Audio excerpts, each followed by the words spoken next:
Welcome, traveller of the night. You have arrived at a safe harbour, a place where the heavy cloak of the day can finally slip from your weary shoulders. Close your eyes, if you haven't already, and allow the darkness behind your eyelids to become a vast, comforting velvet sky.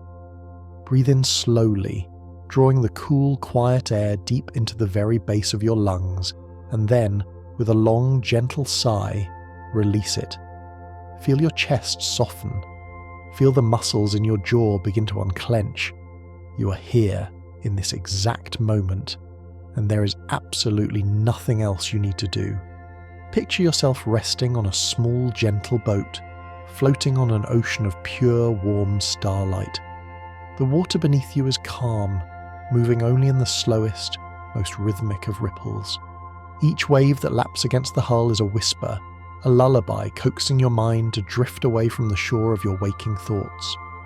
Out here, time loses its sharp edges. Out here, there is only the gentle rocking of the cosmos holding you, cradling you in absolute safety. You are completely protected, wrapped in a blanket woven from the stillness of the universe itself. Tonight, we're going to journey through the landscape of love. Love, not just as an emotion, but as a force of nature, a cosmic energy that binds atoms, connects hearts, and soothes the spirit. It is the invisible gravity that holds our emotional solar system together. As you listen, allow these truths to wash over you like a warm tide. You do not need to memorize them, and you do not need to stay awake for them. Let them simply be a stream that carries you deeper and deeper into a restorative, peaceful sleep. Imagine your body getting heavier, sinking comfortably into your mattress, as if the bed is rising up to meet you, embracing your form perfectly. Your breath matches the slow turning of the earth. You're ready to let go. You're ready to explore the beautiful, relaxing truths of the most powerful force in the universe, drifting effortlessly into the dreamscape. As we drift on this starlit sea, imagine two people sitting quietly in a peaceful room. They are entirely still, simply sharing space. They're breathing deep and steady. Within the sacred space between them, an invisible symphony is taking place.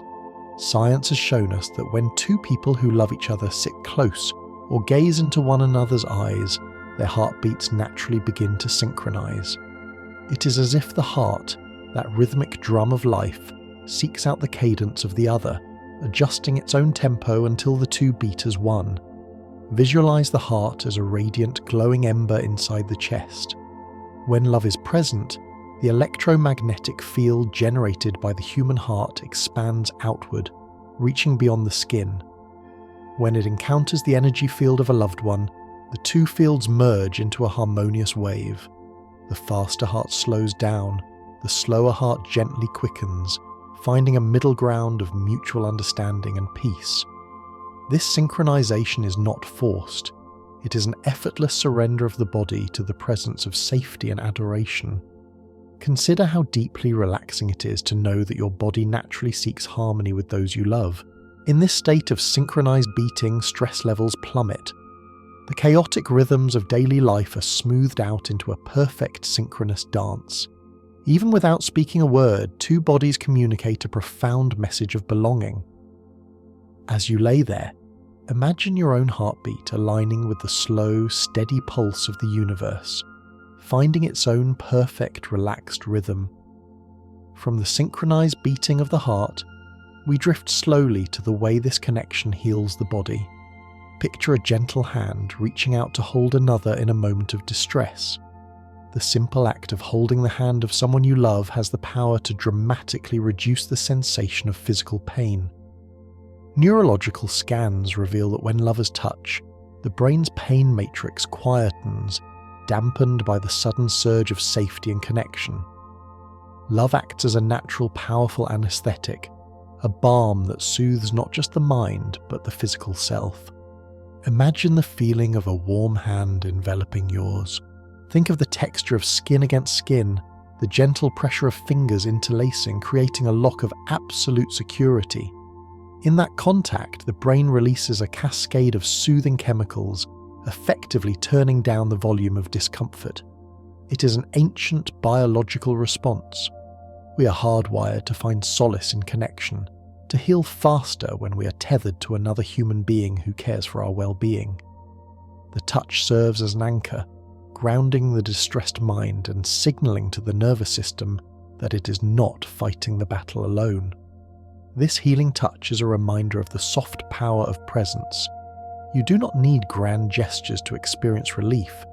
Sometimes, salvation is found in the quiet, steady warmth of a palm against your own. As you sink deeper into your bed, imagine a comforting presence holding your hand, absorbing any residual aches from your day, drawing them out and replacing them with a deep, numbing calm. Floating further down the river of thought, imagine a misty morning on a perfectly still lake, surrounded by towering, silent pines. Gliding across the glass-like surface are two elegant swans. These magnificent creatures are renowned for their lifelong devotion. When swans pair up, they often do so for life, navigating the changing seasons and the currents of the water side by side.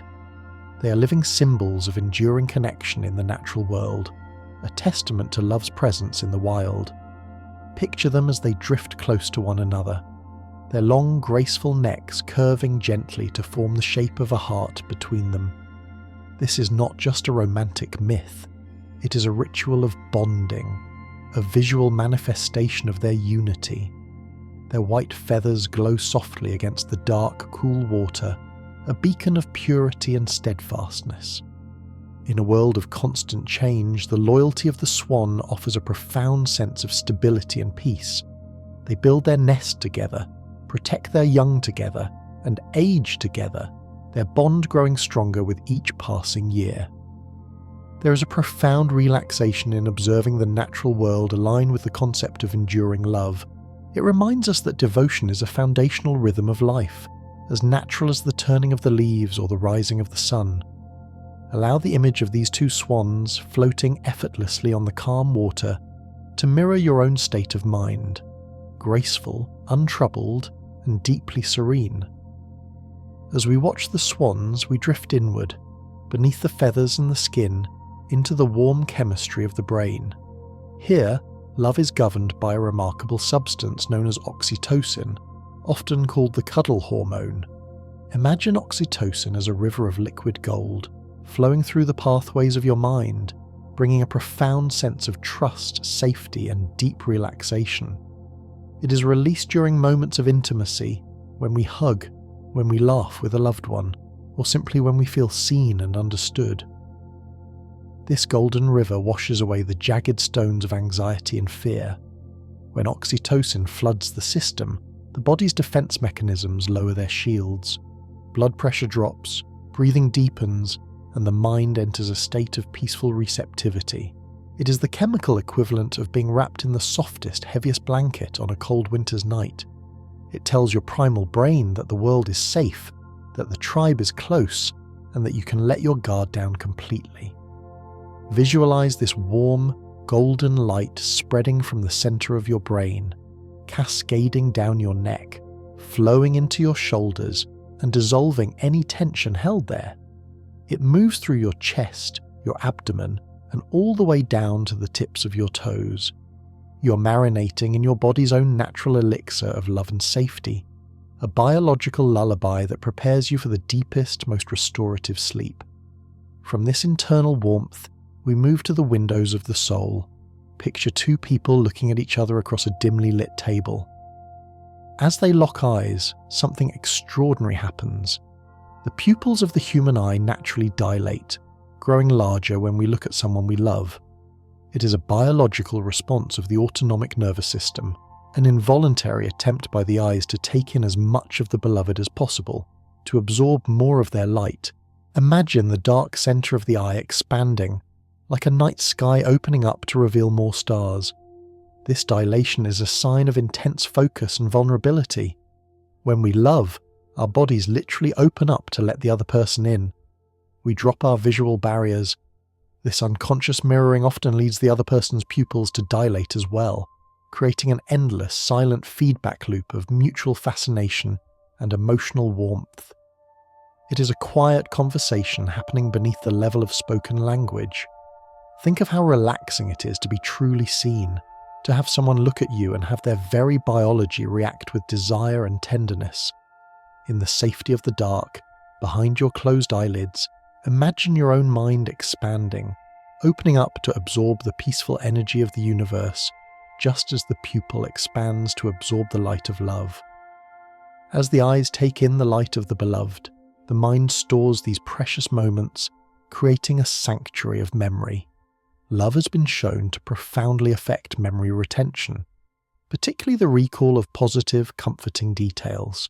When we are loved, our brains are better equipped to filter out the static of daily life and lock onto the moments of joy, the sound of a specific laugh, the exact shade of sunlight falling across a room, or the specific warmth of a hug. Imagine your memory as an endless, beautifully lit library of glass orbs. Each orb contains a perfect, preserved moment of love and connection.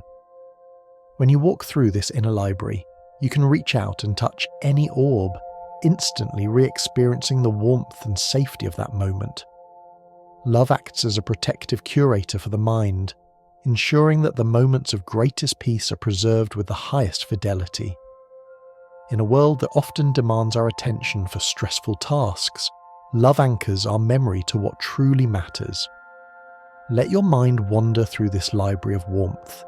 You don't need to focus on any specific memory.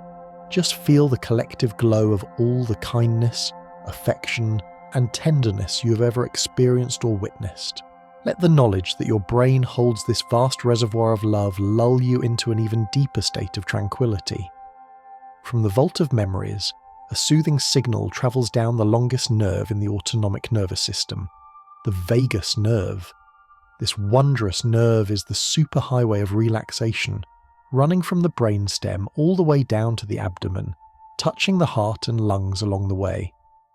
When we experience feelings of love, compassion, and empathy, the vagus nerve is stimulated, increasing what scientists call vagal tone. A high vagal tone is the ultimate state of bodily peace. Visualize the vagus nerve as a glowing, gentle stream of silver light winding through the center of your body. When love activates it, this silver stream widens and flows more freely. It whispers to the heart to beat slower. It gently instructs the lungs to expand fully and easily. It tells the digestive system to rest and process. It is the body's natural brake pedal, slowing down the machinery of the body so that it can repair, regenerate, and rest. Feel that silver light inside you right now, starting at the base of your skull and flowing down through your throat, your chest, your stomach. With each breath, the light grows brighter and your body sinks further into profound relaxation. You're biologically designed to find peace through love, and your body is doing that work for you, effortlessly, right now. From the physical pathways of the body, our journey expands into the realm of ancient myth and legend, where love takes on a mystical form. Across many cultures, particularly in East Asian philosophy, there is a belief in the red thread of fate. It is said that an invisible red thread connects those who are destined to meet and love one another, regardless of time, place, or circumstance. The thread may stretch and tangle, but it will never, ever break. Imagine this impossibly thin, shimmering red thread tied gently around your little finger. See it glowing faintly in the dark, extending outward into the universe, weaving through cities, across oceans, and through the fabric of time itself. It is a symbol of the ultimate safety, the idea that we are never truly lost, and that we are always connected to the love that is meant for us. There is no need to search, no need to worry. The universe has already woven the tapestry of connection. Feel the profound comfort in the idea of destiny. You do not need to control the future or understand how things will unfold. You only need to trust the thread. Let the image of this glowing red line connecting you to the hearts of others bring a sense of eternal security. You're anchored to the world by love, held firmly and safely by the cosmos. Following the red thread, we discover that it branches out, connecting not just romantic partners, but the deep, abiding souls of friends. Platonic love is one of the most powerful and relaxing forces known to the human experience. To be truly known, accepted, and cherished by a friend is to experience a unique form of unconditional love, one that is free from the complexities of romance but equally rich in devotion. Picture a circle of ancient trees, their roots intertwined deep beneath the soil, supporting one another through storms and changing seasons. This is the nature of platonic love. Friends are the witnesses to our lives, the steady companions who remind us of who we are when we forget. Psychological studies show that strong friendships boost our immune systems and increase our longevity. Having a trusted friend to confide in dramatically lowers the stress hormone cortisol, creating an internal environment of safety and equilibrium. Think of the easy silence shared between good friends, where no words are needed to fill the space. It is a silence that is not empty, but full of mutual understanding and peace. Invite that easy, comfortable silence into your mind now. Feel the presence of all the kind souls who have walked beside you, their steady support acting as a foundation for your rest. Finally, the threads loop back, gently wrapping around your own heart, bringing us to the most vital concept of all: self-love. True love begins within. It is the quiet, daily practice of treating oneself with the same gentleness, forgiveness, and compassion that one would offer to a dear friend. When we cultivate self-love, we create an internal sanctuary that no outside force can disturb. We become our own safe harbour. Visualize a warm, golden sphere of light in the very centre of your chest. This is your core of self-compassion. With every breath you take, this sphere pulses and grows, radiating a gentle heat that warms you from the inside out. It tells your cells that they are worthy of rest. It tells your mind that it is enough, just as it is. Scientific research in mindfulness shows that self-compassion reduces inflammation at a cellular level, allowing the body to heal and regenerate more effectively during sleep. As you lie here, fully supported by the bed beneath you, let go of any self-criticism. Allow this golden light to dissolve any doubts or fears. You are a universe of your own, deserving of the deepest, most restorative peace. The love you have for yourself is the anchor that will hold you safely through the night, guiding you into the most beautiful and healing dreams. Let the golden light fill you completely as you drift further and further away. From that warm, pulsating sphere of self-love within your chest, allow your awareness to drift outward, transforming that feeling into a sound, a vibration that hums beneath the surface of the silence. Everything in the universe is in a constant state of vibration, a cosmic dance of energy, and love has its own resonant frequency. Ancient sound healers and modern audiophiles alike speak of the solfeggio frequencies, specific tones believed to harmonize the spirit. Among them is the frequency of 528 Hz, often known as the love frequency, or the miracle tone. Imagine a single, pure crystal bowl being struck gently in a vast, quiet cavern. The sound is not just heard, it is felt. It ripples through the air like a stone dropped into a still pond, creating concentric circles of sonic energy that wash over you. At 528 Hz, this vibration is said to resonate with the very core of nature, repairing DNA and bringing the body back into a state of natural equilibrium. It is the audio equivalent of a warm embrace, a sound that tells your cells to return to their original perfect design.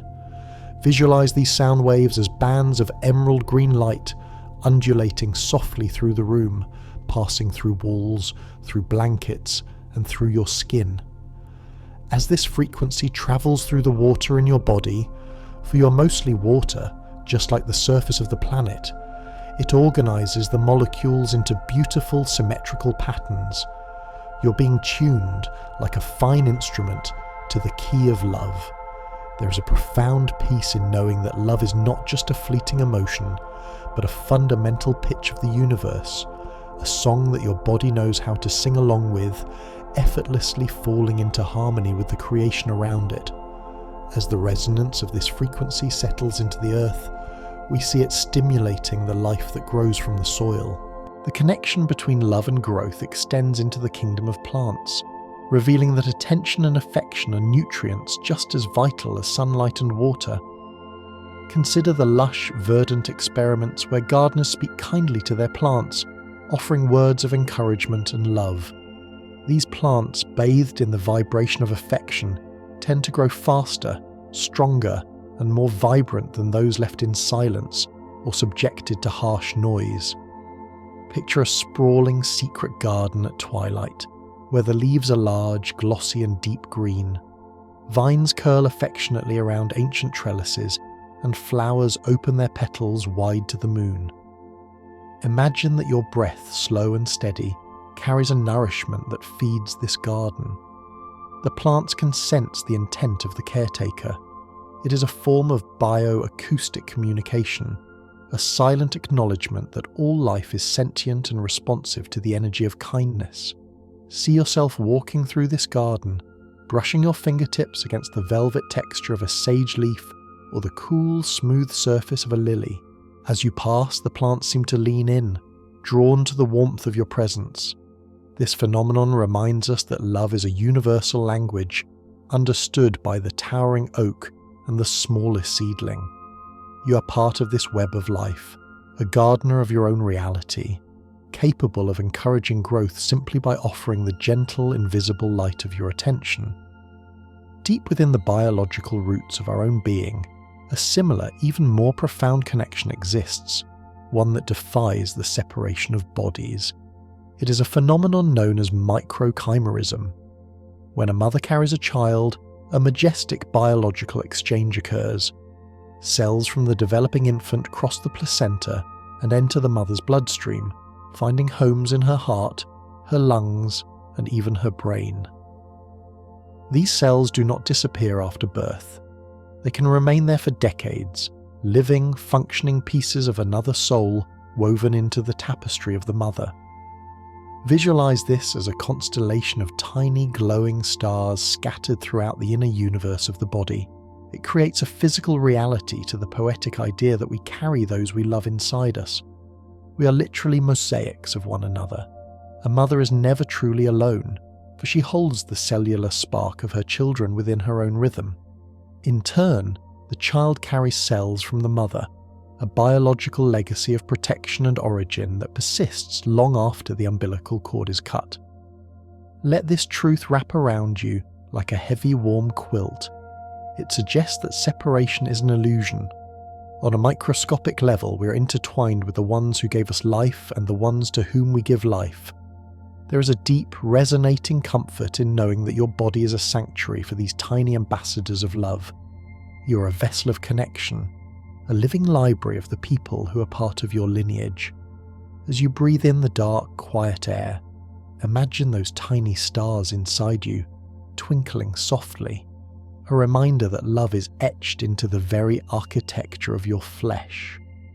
From the microscopic bonds of biology, we drift to the soft, furry companions that share our homes and our hearts. The connection between humans and animals is a unique bridge between species, built entirely on the foundation of trust and affection. When you gaze into the eyes of a beloved dog, or hear the rhythmic, deep rumble of a cat's purr, your brain enters a state of chemical bliss identical to the bonding between parent and child. This is the oxytocin loop, a continuous cycle of mutual love that reinforces safety and belonging. Imagine a scene of absolute domestic tranquility. A rainy afternoon, a crackling fireplace, and a sleeping animal curled against your side.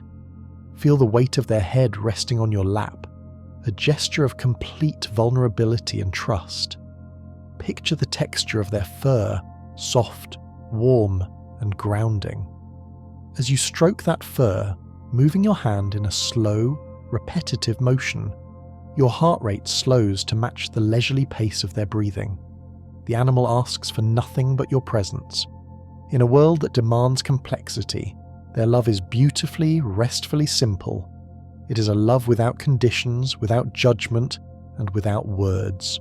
The purr of a cat acts as a sonic healing device, its frequency falling within a range that promotes bone density and tissue healing. To be loved by an animal is to be anchored to the present moment. They do not worry about tomorrow, they only know that you are here, and that is enough.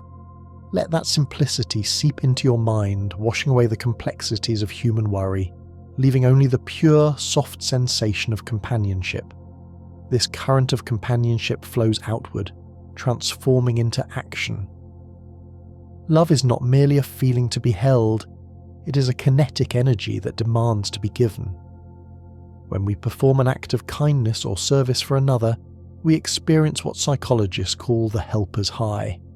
It is a surge of endorphins and dopamine, a reward system built into our neurology that ensures that giving feels just as good, if not better, than receiving.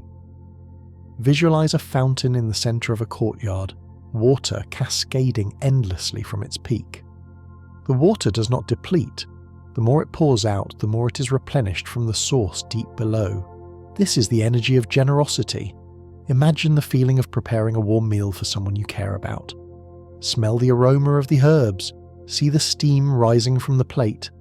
There is a specific, quiet joy in the act of chopping, stirring, and serving, a meditation of care. When you give your time, your energy, or your attention, you're aligning yourself with the flow of the universe, which is constantly giving.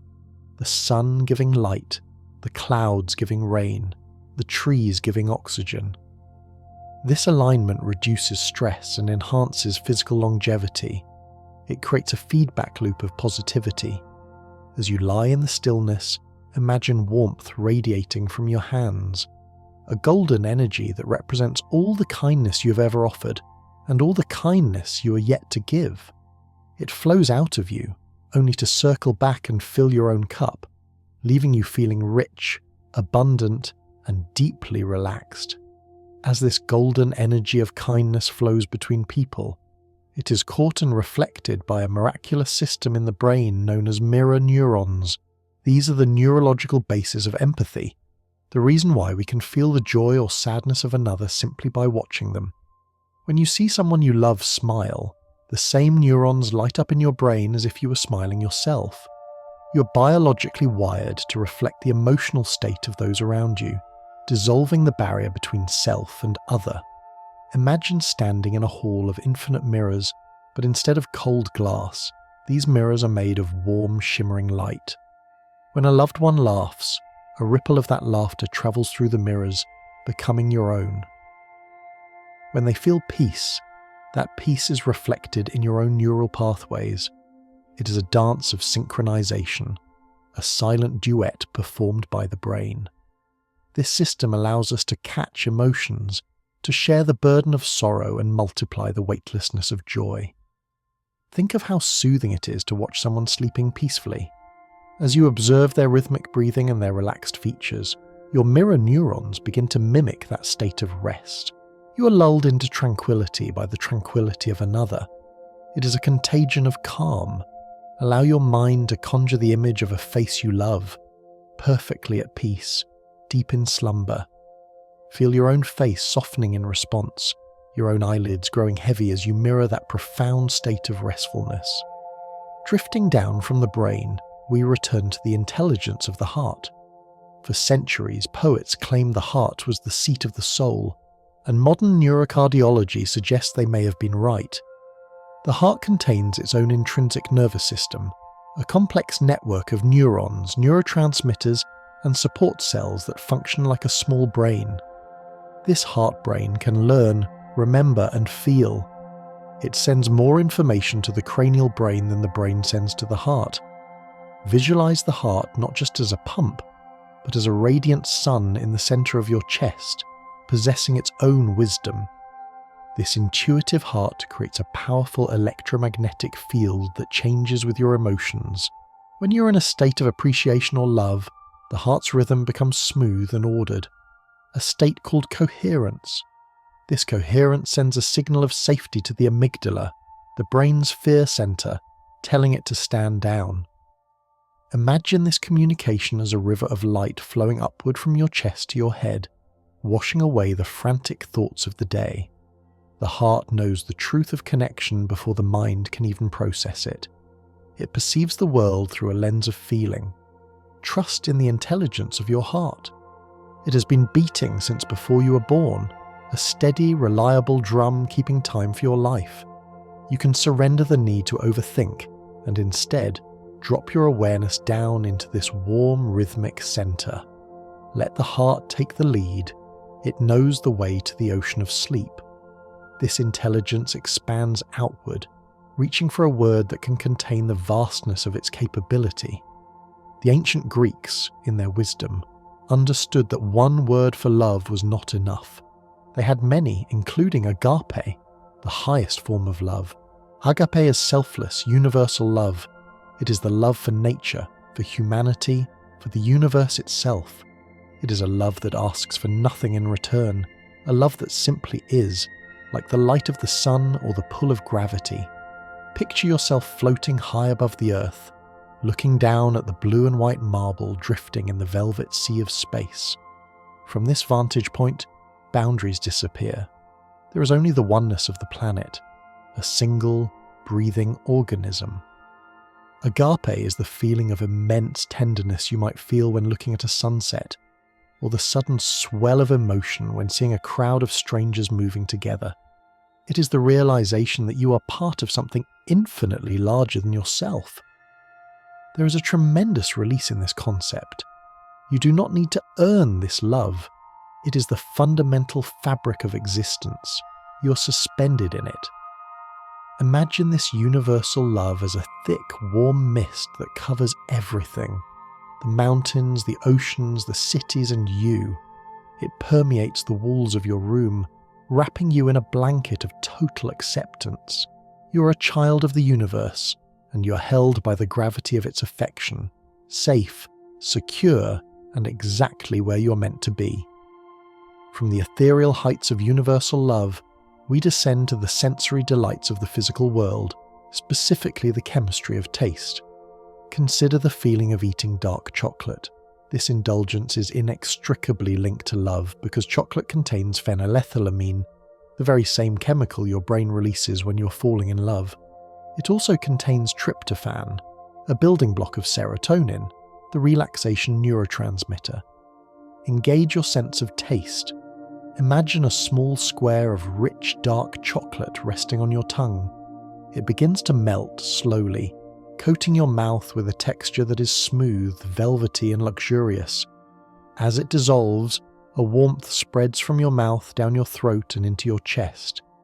It is a sensory echo of affection, a chemical hug from the inside out. The sweetness is balanced by a deep, earthy bitterness, a complexity that mirrors the depth of true emotion. This chemical cascade signals the brain to relax, to take pleasure in the moment.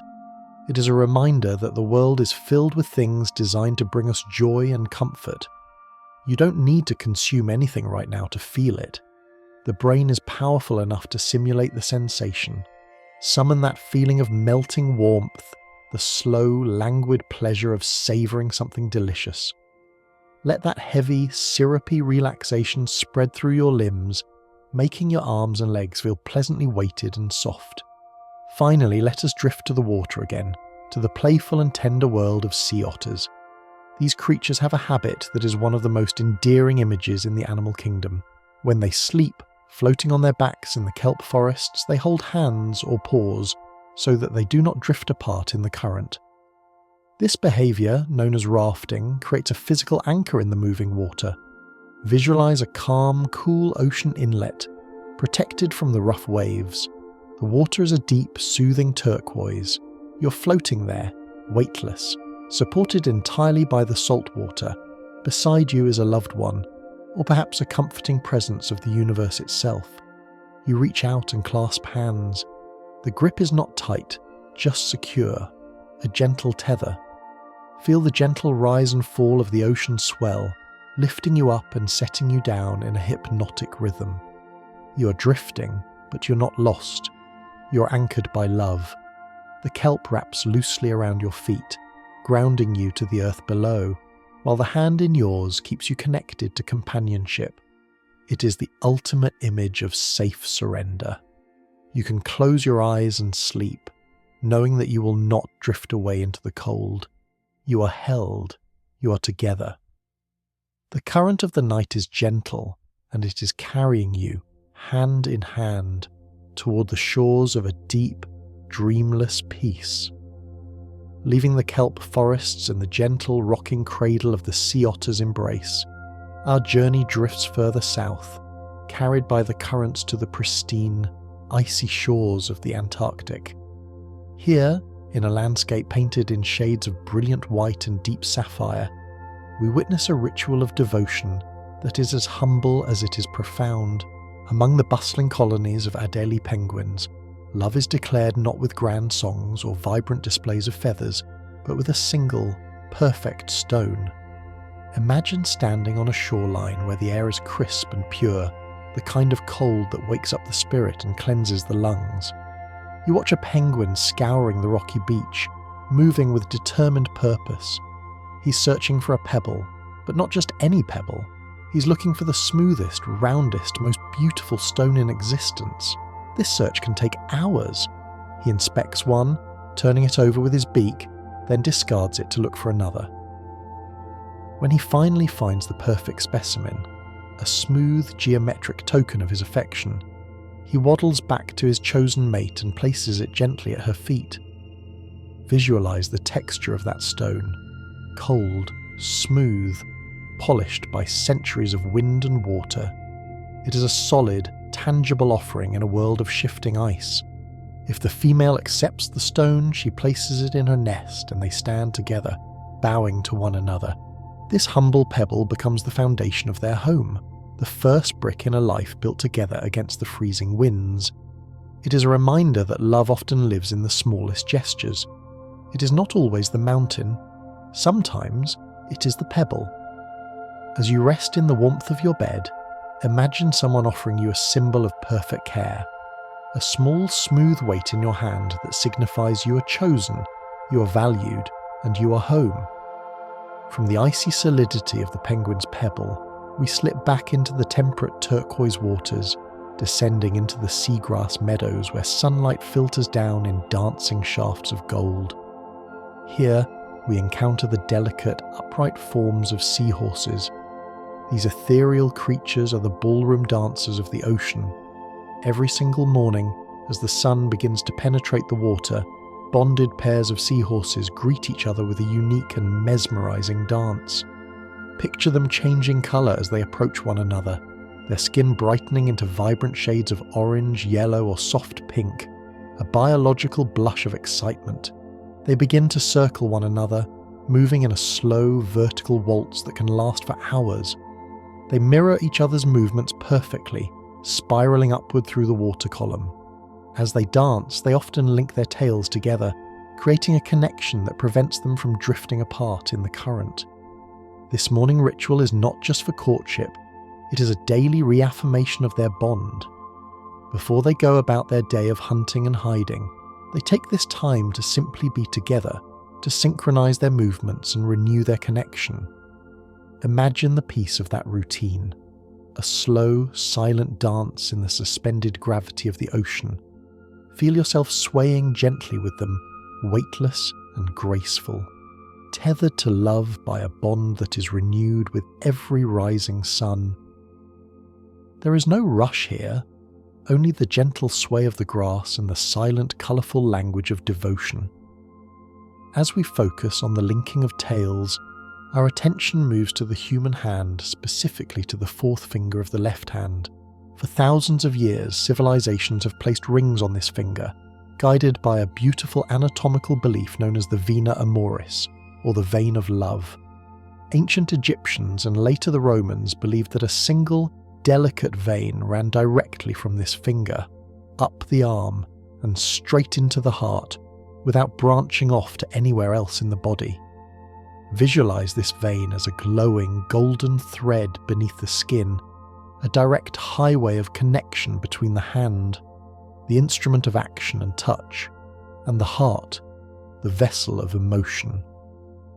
While modern anatomy tells a more complex story, the symbolic power remains unbroken. Placing a band of precious metal on this finger, is an act of encasing that vein, protecting the direct line to the soul. Imagine the sensation of a cool, smooth band of gold sliding onto your finger. Feel the weight of it, a constant, gentle pressure that serves as a tactile reminder of a promise.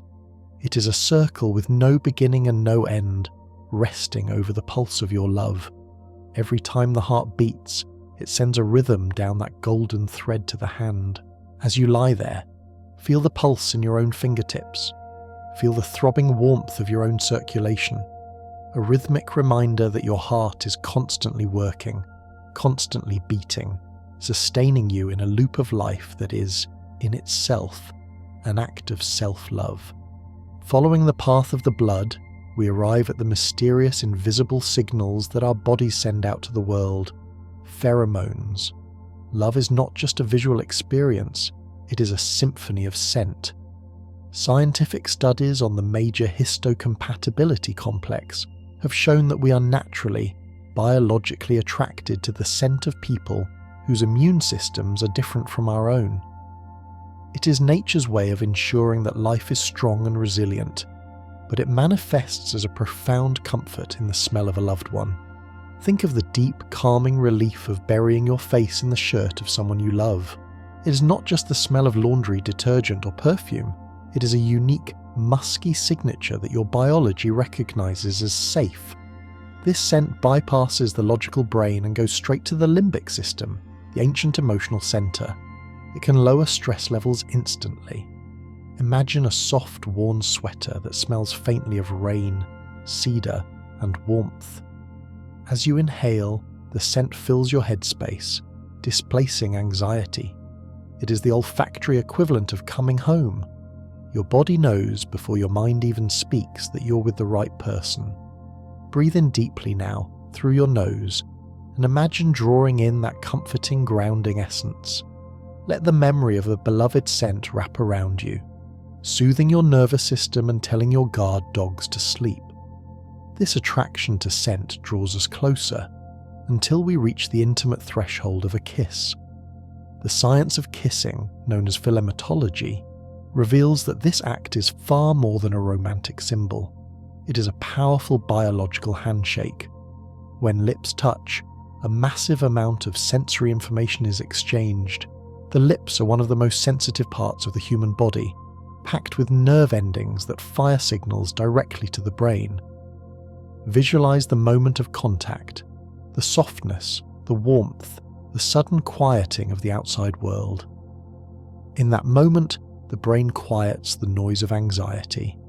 Cortisol, the stress hormone, dips dramatically, while dopamine and serotonin rise. It is a chemical reset button. A kiss acts as a natural meditation, forcing the mind to focus entirely on the present physical sensation. Imagine a slow, gentle kiss on the forehead. Feel the lingering pressure, the warmth spreading across your skin. It is a gesture that says, "I am here and I have you." It is a seal of protection. Allow your jaw to relax, your lips to part slightly, and imagine the tension draining out of your face, replaced by the soft, tingling afterglow of affection. From the intimacy of human connection, we expand our vision to the vast savannas of Africa, where love is measured in tons and trumpets. Elephants are among the most emotionally complex beings on the planet, possessing a hippocampus, the seat of emotion and memory, that is massive even in proportion to their size. They form deep, lifelong bonds and are known to die of broken hearts. But it is their greeting ceremony that offers us a vision of pure joy. Picture a herd of elephants reuniting after a separation. The ground begins to tremble with their approach. As they come together, they entwine their trunks, a gesture akin to a hug, but with hundreds of muscles wrapping around one another. They flap their ears, spin in circles, and emit low, rumbling infrasounds that travel for miles through the earth, sounds that are felt in the chest more than heard with the ears. This is love as a seismic event. It is heavy, grounded, and undeniable. Imagine being part of that herd, feeling the rough, warm skin of another leaning against you, the absolute solidity of their presence. There is no pretense here, only the raw, thundering joy of togetherness. Elephants remember their loved ones for decades, holding their images in their minds across the vast plains. Let the weight of that loyalty settle over you. You are part of a world where such big love exists, where creatures the size of trucks are tender enough to wipe a tear from another's eye. From the physical grandeur of elephants, we move to the delicate, enduring power of the written word. Long before instant messages, there was the love letter, a physical artifact of emotion. The act of writing a love letter is a slow, deliberate meditation. It requires the writer to sit in silence, to distill their feelings into ink, and to press them onto the page. This effort imparts a weight to the words that a digital screen can never replicate. Visualize a quiet desk illuminated by a single candle. You can hear the scratch of a fountain pen on thick, creamy paper. The ink glistens wetly for a moment before drying, capturing the thought forever. The writer's hand moves across the page, carrying the unique rhythm of their pulse and their breath into the loops and lines of the letters. Imagine holding an old letter in your hands. The paper is soft, perhaps slightly yellowed at the edges. It smells of time and care. When you read it, you are time travelling, touching the exact paper that the beloved touched, seeing the smudge of ink where their hand rested. It is a preservation of the soul. In a fast-paced world, the love letter is a testament to patience. It says, "You are worth the time it took to write this." Let the feeling of holding that precious paper ground you, its message of love echoing softly in the quiet room. This desire to preserve love often transcends paper and takes shape in stone. We drift now to the banks of the Yamuna River in India, where the white marble dome of the Taj Mahal rises like a pearl against the moonlight. This structure is often called the teardrop on the cheek of time. It was built by the Emperor Shah Jahan as a mausoleum for his favourite wife, Mumtaz Mahal. It is not just a building, it is the world's largest, most beautiful architectural declaration of grief and undying adoration. Picture the cool, smooth marble under the light of a full moon. The semi-precious stones inlaid in the walls, jade, crystal, lapis lazuli, catch the faint light, glowing with an inner luminescence. The structure is perfectly symmetrical, a reflection of the balance and harmony of true love. As you look at the reflection of the dome in the long, still pool of water in the gardens, the distinction between the earth and the sky blurs. There is a profound silence here. The noise of the world does not breach these walls. It is a sanctuary built to ensure that a name and a feeling would never be forgotten. Imagine walking barefoot on the cool stone surrounded by the scent of jasmine from the gardens. It is a place of eternal rest. Let the symmetry and the coolness of the marble soothe your mind, structuring your thoughts into a peaceful, quiet order. From the perfection of the Taj Mahal, we travel to Japan to embrace a philosophy that finds beauty in the broken. This is the art of kintsugi. When a cherished piece of pottery breaks, rather than discarding it, the craftsman repairs the cracks with a lacquer mixed with powdered gold, silver or platinum. The result is a vessel that is more beautiful because it has been broken. The cracks are not hidden, they are illuminated. This is a profound metaphor for love, both for others and for oneself. Love is not about finding perfection. It is about honouring the history, the scars, and the fragility of the human experience. Imagine a ceramic bowl, dark and earthy, veined with lightning streaks of shimmering gold. Run your finger over the repair. It is smooth, but you can feel the ridge where the gold binds the pieces together. The gold makes the bowl stronger than it was before. It tells a story of survival and care. In the landscape of your own life, visualize your hardships and your flaws being filled with this liquid gold. You're not damaged. You're a masterpiece of resilience. Kintsugi teaches us that to love is to heal, and that the healed parts are the most precious of all. Let the golden light of this concept fill the cracks in your own heart, binding everything together in a warm, glittering wholeness. Finally, we lift our eyes from the artifacts of Earth to the silent watcher in the night sky. The relationship between the Earth and the Moon is a celestial dance of gravity and devotion known as tidal locking. Over billions of years, the Earth's gravity has slowed the Moon's rotation so precisely that the moon now spins at the exact same speed that it orbits. The result is that the moon keeps one face permanently turned toward the Earth. Imagine this cosmic gaze. No matter where the moon travels in the vast darkness of space, it never turns its back on us. It is a state of eternal attention, a constant, unwavering vigil. The moon is the ultimate witness, watching over the tides, the seasons, and the sleeping lovers of the world. Visualize that silver face hanging in the sky, pouring its cool, tranquil light down upon you. It is a light that has watched over every ancestor you have ever had. The gravitational pull of the moon tugs gently at the oceans, and since you are made of water, it tugs gently at you too. It is a cradle-rocking motion on a planetary scale. Feel that subtle pull, a reminder that you are part of a system that is locked in a balance of attraction and care. You're being watched over by the night itself. The moon is your loyal companion in the darkness, holding its face toward you, forever and always, as you drift deeper into the velvet abyss of sleep. As the moon watches over us with its silver, unblinking eye, we're reminded that we're not merely observers of the cosmos, but direct descendants of it. This brings us to a truth that is as scientific as it is poetic. Every single atom in your body, from the calcium in your bones to the iron in your blood, was forged in the fiery heart of a collapsing star. We are, quite literally, made of stardust. The universe did not just create you, it became you. Imagine the vast silent theatre of space billions of years ago. A star, ancient and luminous, reaches the end of its life and explodes in a supernova, scattering its enriched dust across the galaxy. Over eons, that dust swirled, condensed, and eventually formed the Earth, and from the Earth, life arose. This means that the atoms in your right hand may have come from a different star than the atoms in your left. When you hold someone you love, it is not just two bodies connecting, it is the reunion of ancient celestial matter. Feel the weight of this majesty in your own limbs. You're a collection of cosmic energy that has taken a brief, beautiful form to experience love. There is a profound sense of belonging in this realization. You're not small, you're vast. You're the universe conscious of itself. As you lie in the dark, visualize your skin glowing faintly with this ancient starlight, a soft internal luminescence that reminds you that you're made of the same eternal stuff as the planets, the moon, and the sun. You have been part of this story since the very beginning of time.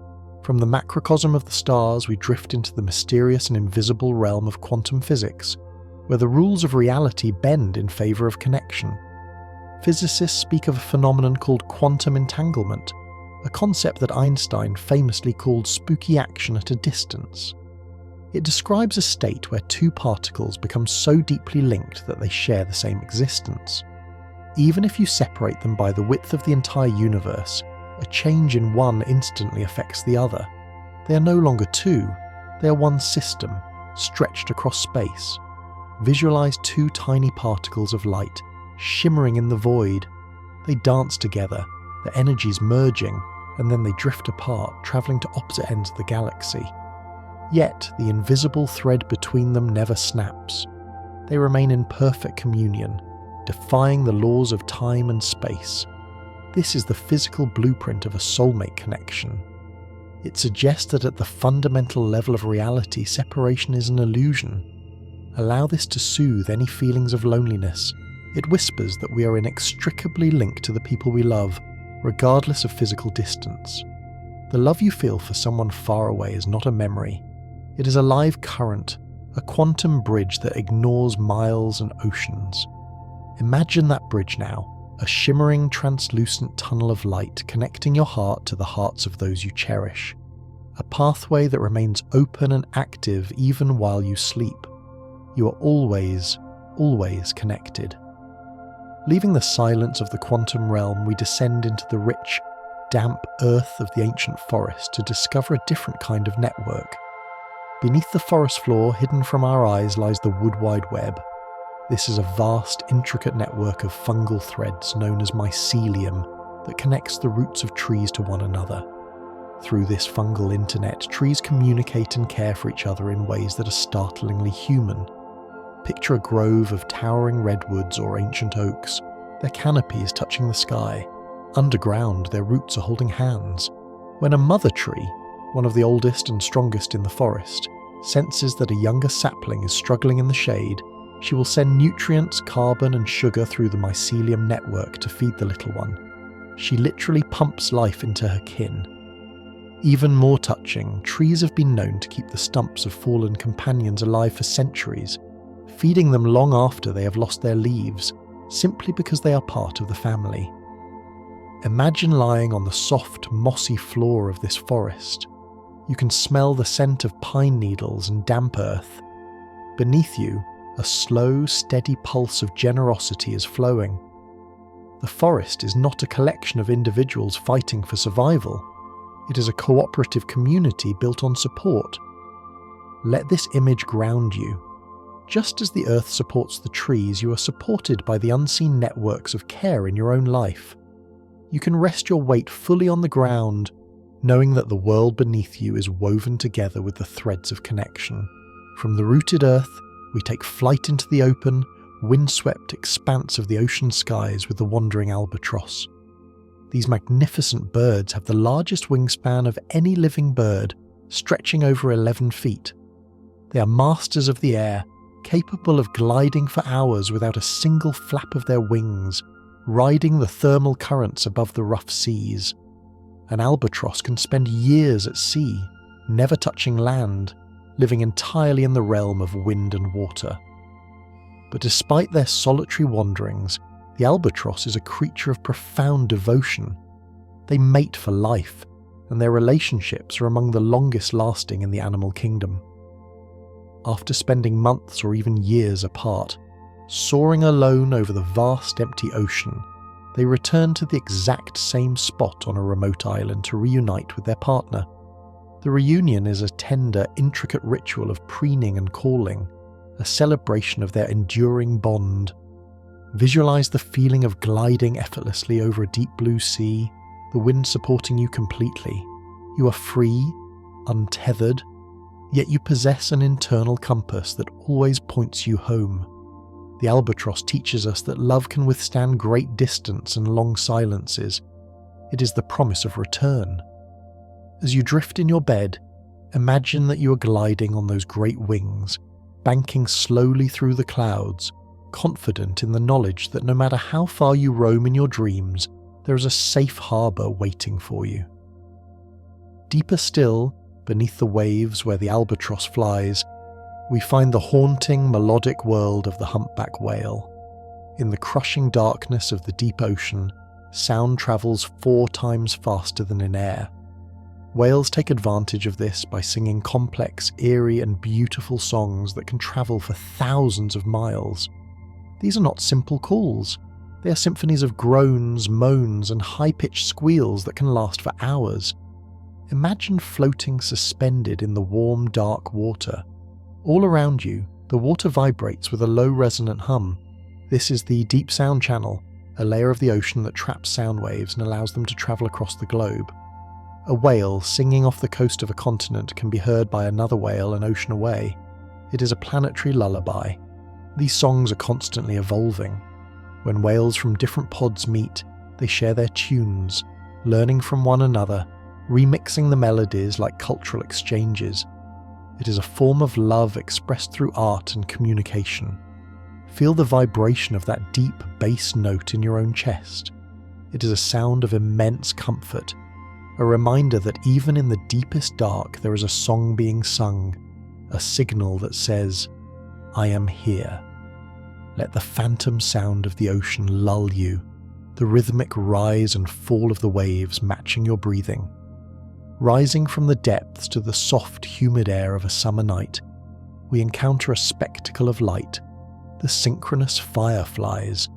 In certain ancient forests, specifically in parts of Southeast Asia and the Great Smoky Mountains, a rare phenomenon occurs. Thousands of fireflies gather in the trees and, instead of flashing randomly, they begin to synchronize their bioluminescence. Picture standing in a clearing surrounded by tall, dark trees.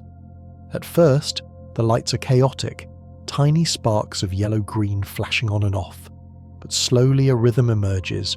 One group flashes, then another follows. Within moments, the entire forest is pulsing as one. The darkness is punctuated by a collective heartbeat of light. On, off, in perfect unison. It is a visual symphony of cooperation, a silent chorus of light.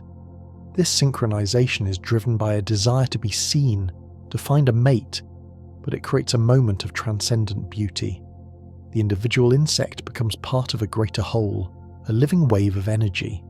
Imagine your own breathing aligning with this pulse of light. Inhale as the forest glows.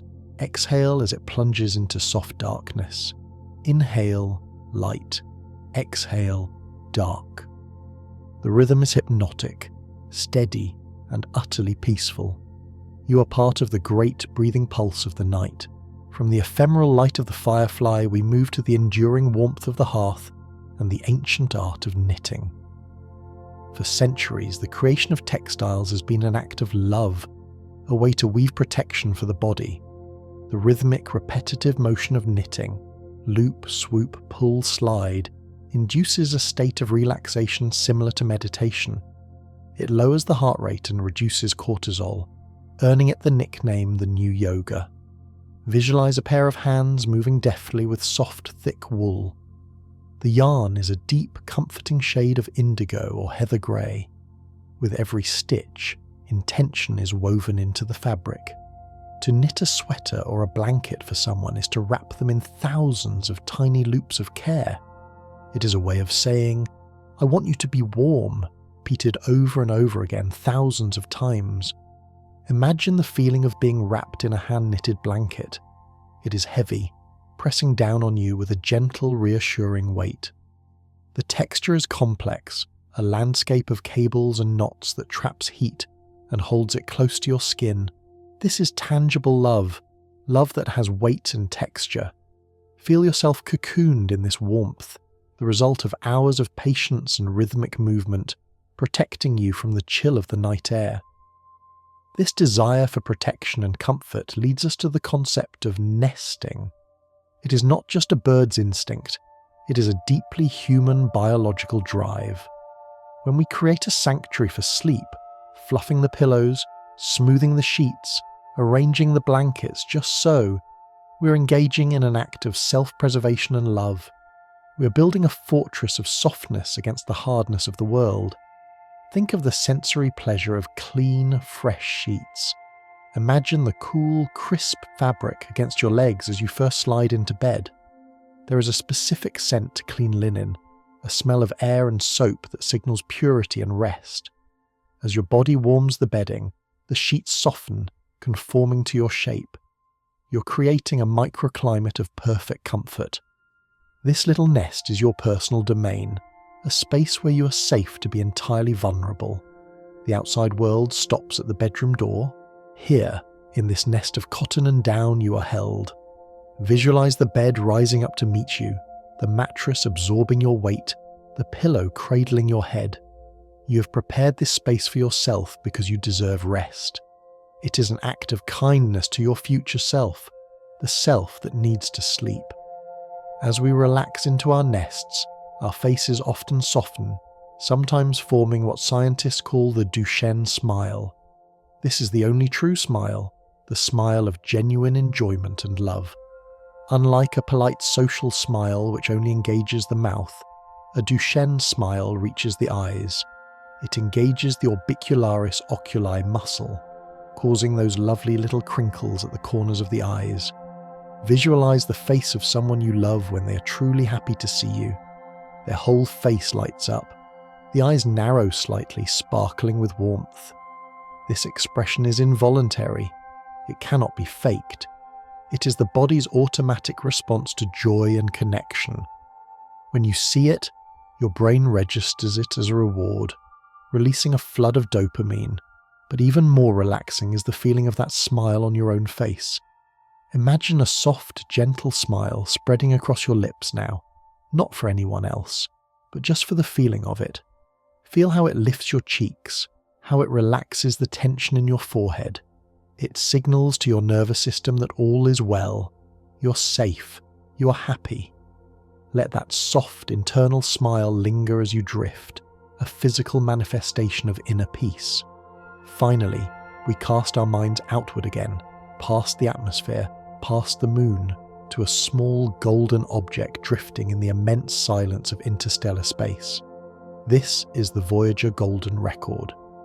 Launched in 1977 aboard the Voyager spacecraft, these phonograph records contain sounds and images selected to portray the diversity of life and culture on Earth.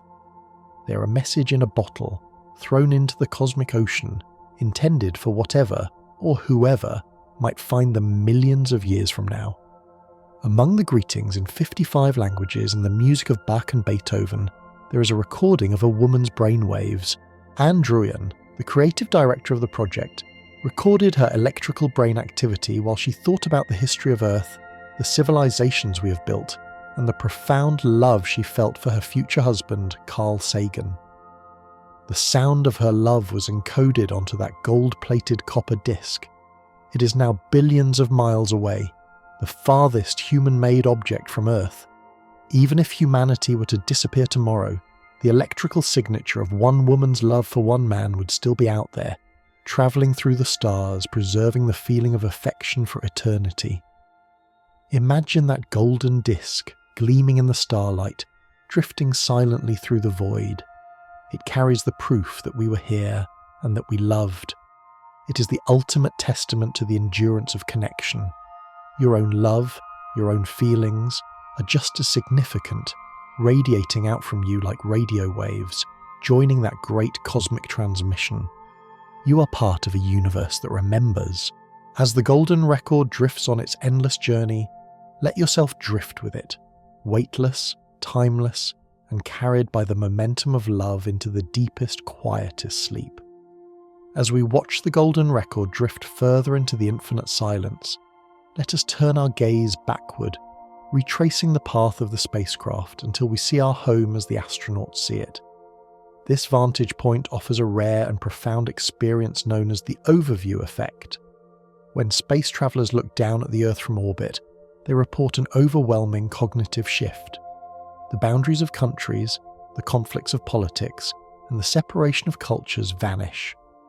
What remains is a single, fragile blue marble suspended in the void, shielded by a razor-thin atmosphere. Imagine floating in that weightless observation cupola, looking down at the slow, majestic rotation of the planet. You are struck by a sudden, intense surge of protective love for humanity as a whole. From this height, we are one single organism, breathing together, living together on a small, precious island of life. This perspective dissolves the illusion of us and them.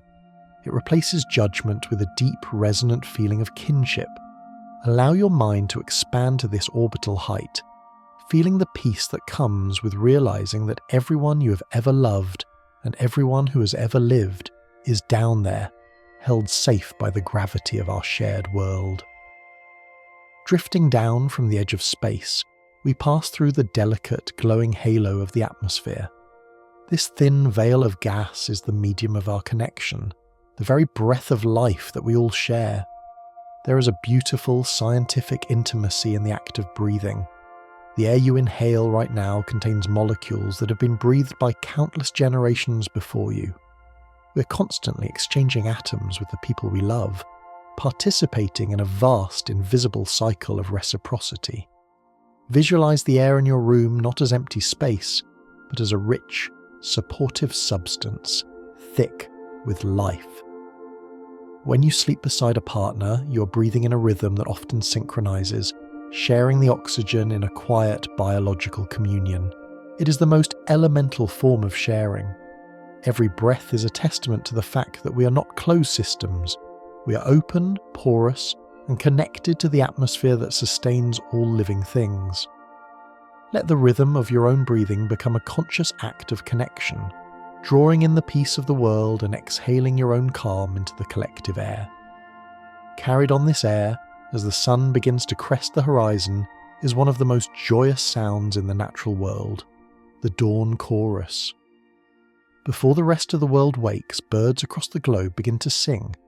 While biologists might say this is about territory, the listener hears a celebration of a new day.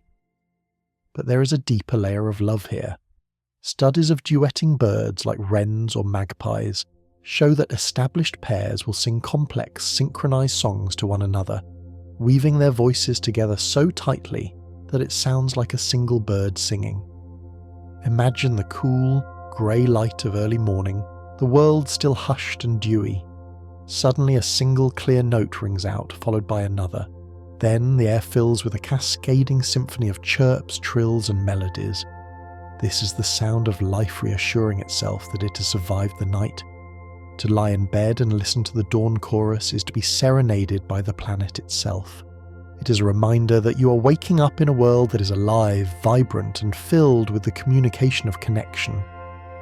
Let the imagined sound of those songs wash over you, light and uplifting, clearing away the heaviness of the night.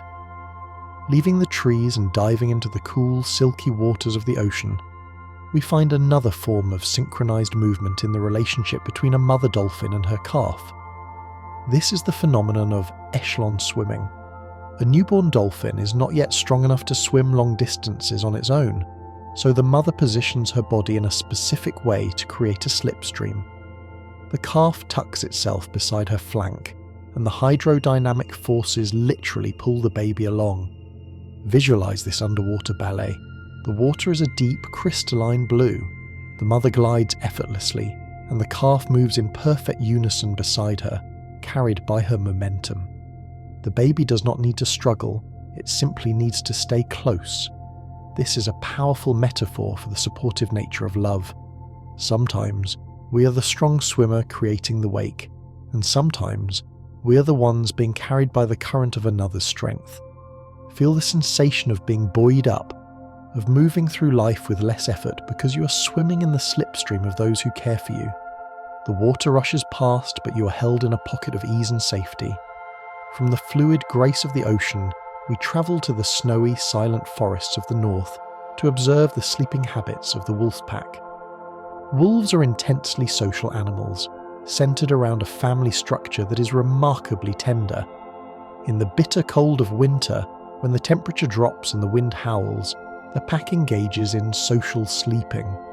They curl up together in a tight, overlapping pile of fur and limbs. Picture a den sheltered by the low, heavy branches of a spruce tree. The snow outside is deep and crisp, but inside the circle, it is warm. The wolves arrange themselves so that everyone is touching, sharing their body heat to ensure the survival of the kin. The steady heartbeat of one wolf calms the next. The breathing of the group becomes a collective rhythm.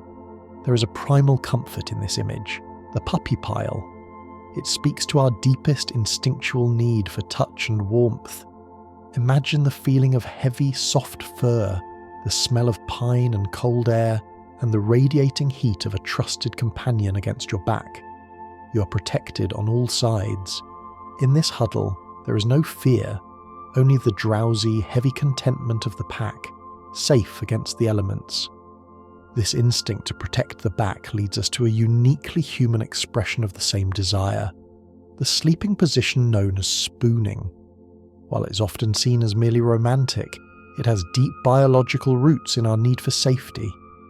In the wild, the back is the most vulnerable part of the body. To have someone hold you from behind, curling their body around yours, is to have your blind spot covered. It allows the nervous system to completely offload the duty of vigilance. Visualize the sensation of drifting off to sleep in this position. There is a solid, warm presence behind you, mirroring the curve of your spine. An arm draped over your waist acts as a gentle anchor, grounding you to the bed. In this embrace, your body temperature is regulated, your heart rate slows, and your brain receives a continuous signal that you are not alone. It is a posture of total trust. You can let go of the need to watch the door. You can surrender to the darkness, knowing that you are physically shielded by love. As we settle into the comfort of touch, we notice a smaller, rhythmic movement happening near the foot of the bed. A cat is making biscuits, pushing its paws in and out against the soft duvet, purring loudly. This behaviour, known as kneading, is a regression to kittenhood. It is the motion a kitten uses to stimulate milk flow from its mother. When an adult cat does this to you or your bedding, it is entering a trance-like state of absolute contentment and safety. Imagine the rhythmic pressure of those paws, left, right, left, right. The movement is slow, hypnotic, and steady. The cat's eyes are half closed, its body loose and relaxed. This ritual is a physical memory of the very first love the animal ever knew. It is a testament to the enduring power of care. To witness it is to be invited into a circle of trust. The vibration of the purr travels through the mattress, a low-frequency hum that resonates with your own bones, loosening tight muscles and encouraging deep restorative rest. From the sweetness of this domestic scene, we follow the thread of sweetness to its ancient linguistic roots. Consider the word honeymoon. Its origins date back to a time when it was customary for a newlywed couple to drink mead, a wine made from fermented honey, for the first full cycle of the moon after their marriage.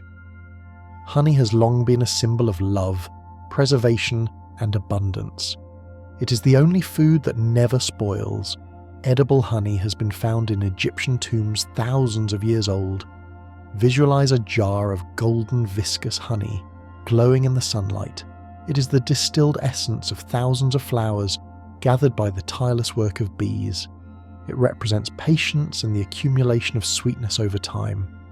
Imagine the taste of that golden liquid, rich, floral, and coating the throat with warmth. The concept of the honeymoon reminds us that love is meant to be savoured, that there should be protected time set aside simply to enjoy the sweetness of another's company, governed only by the slow, waxing and waning phases of the moon. The honey brings us to the flowers from which it came, and specifically to the Victorian era, where love found a silent voice in floriography, the language of flowers. In a time when emotions were often repressed, lovers used specific blooms to send intricate messages. A red tulip was a declaration of passion, a sprig of ivy signified fidelity, a moss rose confessed, "I love you." Imagine walking through a lush, overgrown English garden. The air is heavy with the scent of lavender and rose. You're holding a small bouquet, not just of plants, but of words. Each petal is a sentence.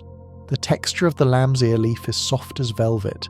The stem of the hyacinth is cool and smooth. This secret language adds a layer of mystery and attention to love. It requires the recipient to study the gift, to decipher the meaning. It turns the natural world into a letter. Let the fragrance of this imaginary garden fill your mind, sweet, earthy, and green, calming your senses and grounding you in the beauty of the earth. Finally, we walk from the garden to the edge of the rocky coast, where the land meets the sea. Standing tall against the darkening sky is a lighthouse. While often seen as a symbol of isolation, the lighthouse is truly a symbol of steadfast, unwavering care. It exists for one purpose: to guide travellers safely home.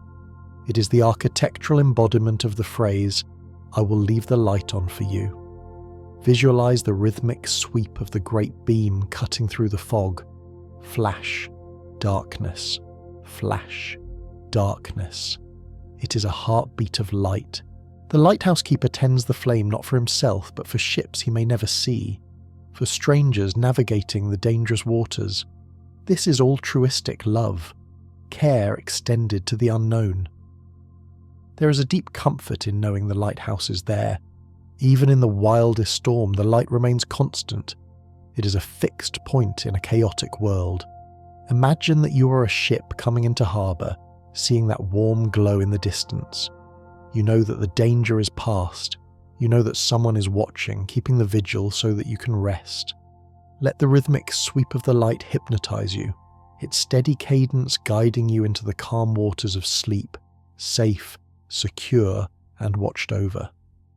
From the steadfast beam of the lighthouse cutting through the coastal fog, our eyes are naturally drawn upward, following the shaft of light into the vast obsidian canopy of the night sky.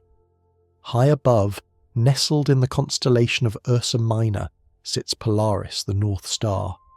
Throughout human history, this single point of light has served as the ultimate celestial anchor. While all other stars appear to wheel and spin across the heavens as the Earth rotates, Polaris remains virtually motionless, a fixed pin in the fabric of the dark. Imagine the comfort of the ancient mariner, floating in the middle of a boundless, terrifying ocean, looking up to find that one steady friend. In the chaotic swirl of life, love often acts as our personal Polaris. It is the true north, a reference point that does not shift, regardless of the storms that may rage on the surface. Visualize this star not as a distant, burning ball of gas, but as a diamond of pure, unwavering focus suspended directly above you. Its light is cool, clear, and steady. It tells you exactly where you are. To love and be loved is to have a direction. It is to know that no matter how far you drift into the unknown, there is a stationary point of light waiting to guide you back to your center. Let the stability of that star settle into your bones, a reminder that you are oriented, you're found, and you're exactly where you're supposed to be. As we gaze at the stillness of the North Star, the sky around it suddenly begins to shimmer, transforming into curtains of emerald green, violet, and crimson. This is the Aurora Borealis, the Northern Lights, a celestial phenomenon that is, in its essence, a cosmic embrace. Science tells us that these lights are born when charged particles from the sun, the solar wind, travel across millions of miles of space to crash into the Earth's magnetic atmosphere. Visualize this interaction as a kiss between the sun and the Earth. The sun sends out its energy, and the Earth's magnetic field catches it, guiding it down toward the poles. The result is a dazzling dance of excited atoms, a visual manifestation of energy transfer. The sky becomes a canvas of fluid light, undulating and rippling like silk in a breeze. It is a reminder that beauty often arises from the collision of two forces, from the meeting of two worlds. The atmosphere glows because it is being touched by the sun. Imagine lying on a snow-covered hill, wrapped in thick furs, watching this silent symphony unfold above you. The air is freezing, but the sight warms your spirit. The lights move with a slow, hypnotic grace, folding over one another in layers of translucent colour. It is a spectacle that happens regardless of whether anyone is watching, a private conversation between the star that gives us life and the planet that gives us a home. Let the colours wash over your mind, painting your dreams in shades of peaceful green and deep royal purple. From the glowing canopy of the atmosphere, we lower our gaze to the terrestrial canopy of the ancient rainforests. Here, among the towering dipterocarp trees, we witness a botanical phenomenon that mimics the most respectful form of love: crown shyness. If you were to stand on the forest floor and look straight up, you would see the tops of the trees fitting together like a giant puzzle. However, the branches of neighbouring trees never quite touch. They leave a meandering channel of empty sky, a jagged river of light running between them. This gap exists to prevent the spread of leaf-eating insects and to ensure that every tree receives its fair share of sunlight. It is a profound metaphor for healthy intimacy. The trees grow together, shaping themselves to fit perfectly within the community, yet they maintain their individual space. They do not crowd or overshadow one another. They honour the boundaries that allow them both to thrive. Visualize the pattern of leaves against the white sky, a beautiful, fractal mosaic. The light filters through these channels, dappling the forest floor in soft, moving spots of gold. It creates a sense of airy lightness, a breathing room within the density of the forest. Love, like these trees, requires space to breathe. It is the balance of togetherness and individuality. Feel the relief in that open space, the freedom to grow tall and strong alongside another, sharing the light without stealing it, rooted in the same rich earth.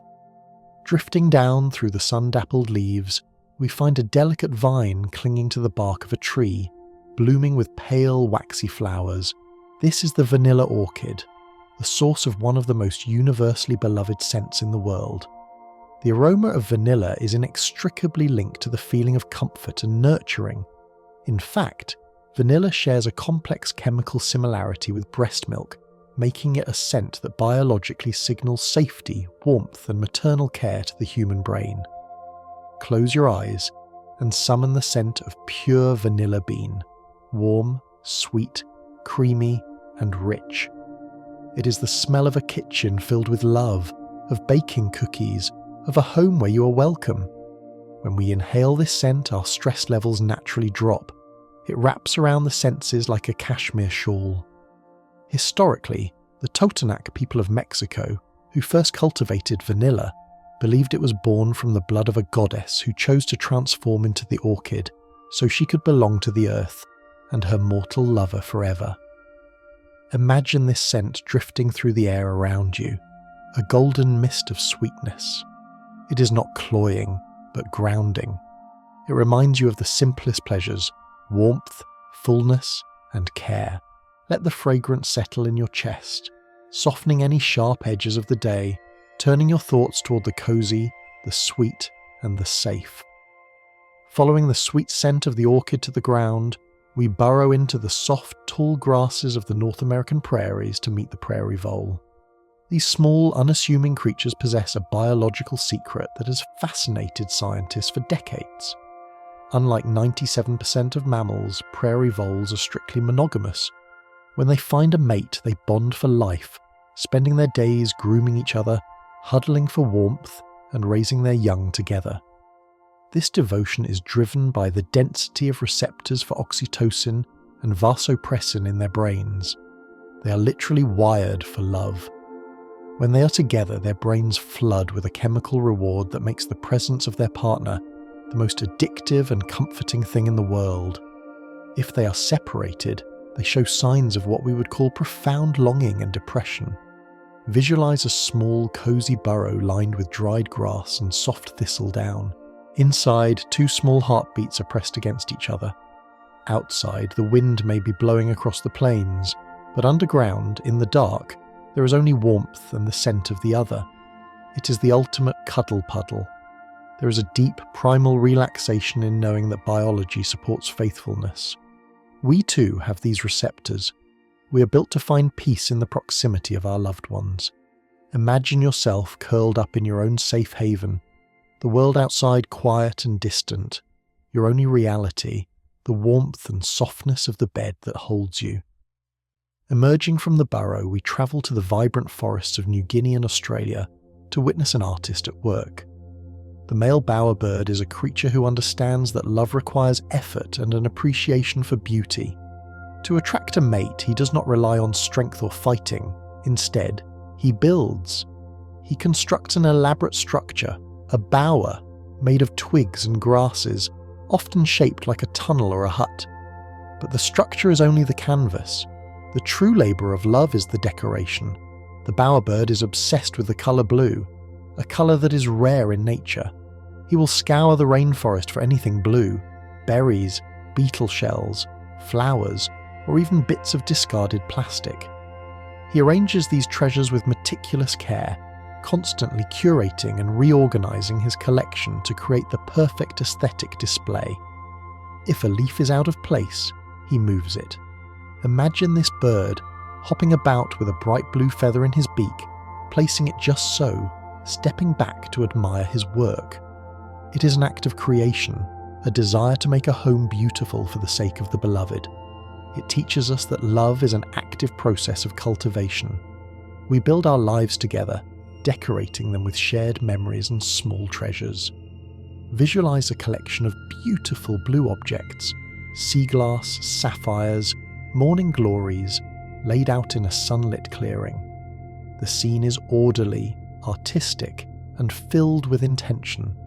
It is a sanctuary built of beauty waiting to be shared. From the woven twigs of the bowerbird, our minds move to the ancient Celtic tradition of hand fasting, the origin of the phrase tying the knot. In this ritual, the hands of two lovers are gently bound together with a ribbon, a cord, or a piece of cloth, symbolizing the binding of their lives. It is a tactile, physical manifestation of an invisible promise. Visualize the texture of the cord. Perhaps it is braided from soft wool, cool silk, or rough grounding leather. Feel the sensation of it wrapping around your wrists, not tight enough to bind, but firm enough to hold. It forms the shape of an infinity symbol, a figure eight that loops over and over, having no beginning and no end. The knot is a focal point of tension and release, a place where two separate strands become one stronger entity. There is a deep security in the feeling of being tethered. It implies that you will not drift away. Even when the ribbon is untied, the energy of the knot remains. Imagine the soft pressure on your skin, a phantom sensation of connection. You are held, you are bound, and you are secure. The knot is a symbol of strength. The more you pull on it, the tighter it holds. Let this image of the soft, strong cord wrap around your thoughts, gathering them in and quieting the noise of the mind.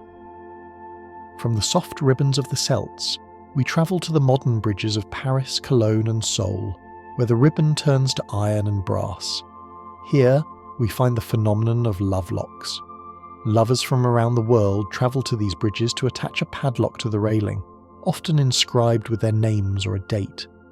Once the lock is clicked shut, the key is thrown into the river flowing below, symbolizing a bond that can never be broken.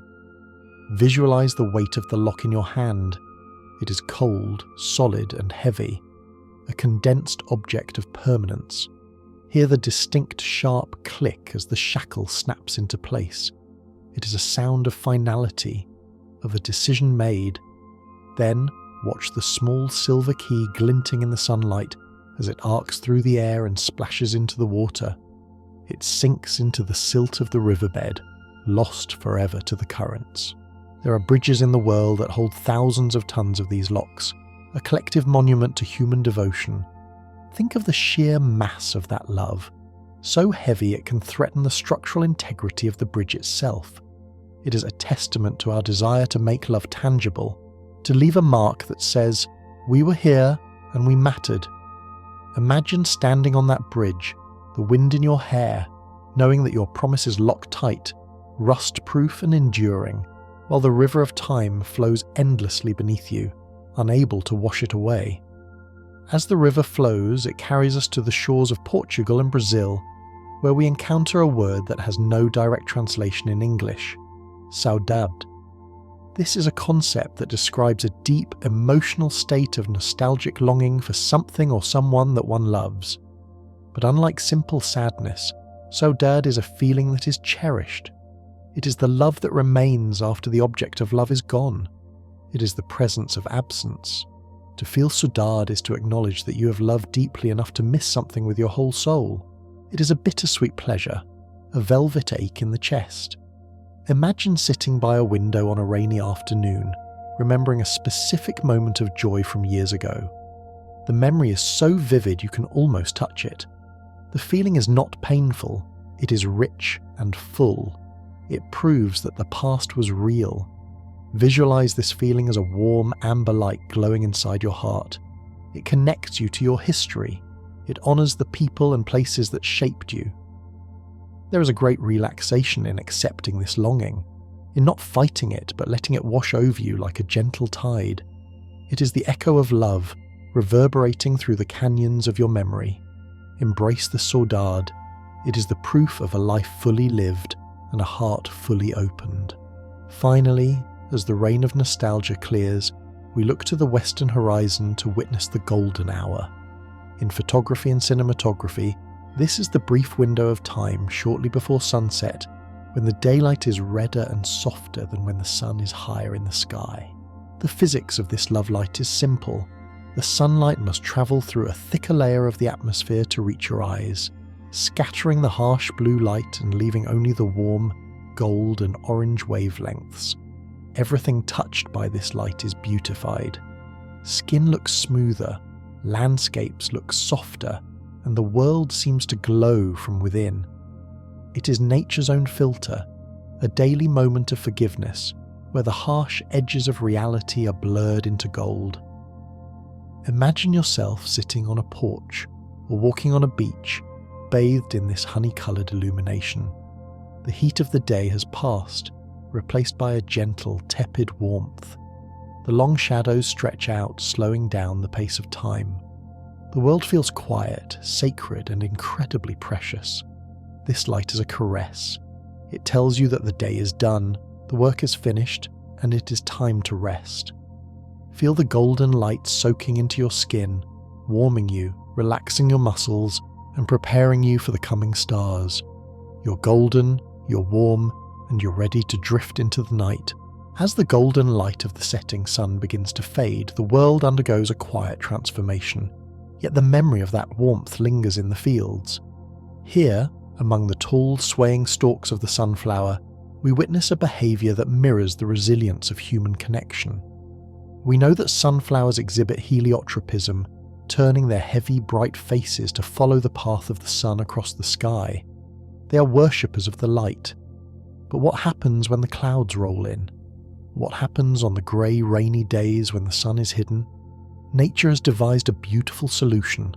On cloudy days, mature sunflowers do not droop in despair. Instead, they turn to face one another. They share their energy. Imagine a field of thousands of these giant blooms, their petals like rays of captured sunlight, all turning inward to gaze at their neighbours. It is a visual testament to the idea that when the external light is gone, we must become the source of a light for each other. Visualize the rough, sturdy texture of the green stalks, anchoring them to the earth. See the vibrant yellow of the petals standing out against a grey sky. They stand tall, supporting one another with their presence, sharing the warmth they have stored. In the ecosystem of love, we're often required to be the sun for our partners when their sky is dark. We reflect the light we have received, beaming it directly into the face of the one we love, reminding them that the sun has not vanished. It is simply waiting behind the clouds. Let this image of the yellow field fill you with a sense of communal strength. You're never left in the dark. There is always a face turning toward you, ready to share its light. From this posture of facing one another, we move closer, closing the distance until we meet in an embrace. Science has quantified the magic of the hug, giving us a specific recipe for chemical release. It is known as the 20-second rule. A quick, polite hug is a greeting, but a hug that lasts for 20 seconds or more becomes a therapeutic event. It takes exactly this long for the oxytocin levels in the body to spike and for the stress hormone cortisol to plummet. Imagine stepping into the arms of someone you trust. You wrap your arms around them and they wrap theirs around you. The first few seconds are just physical contact, but then, as you hold on, as you breathe into the embrace, something shifts. You can feel the tension draining out of your shoulders. You feel the other person's weight settling against you. The heart rates begin to sink. It is a physical declaration of safety. In those 20 seconds, the world outside the circle of your arms ceases to exist.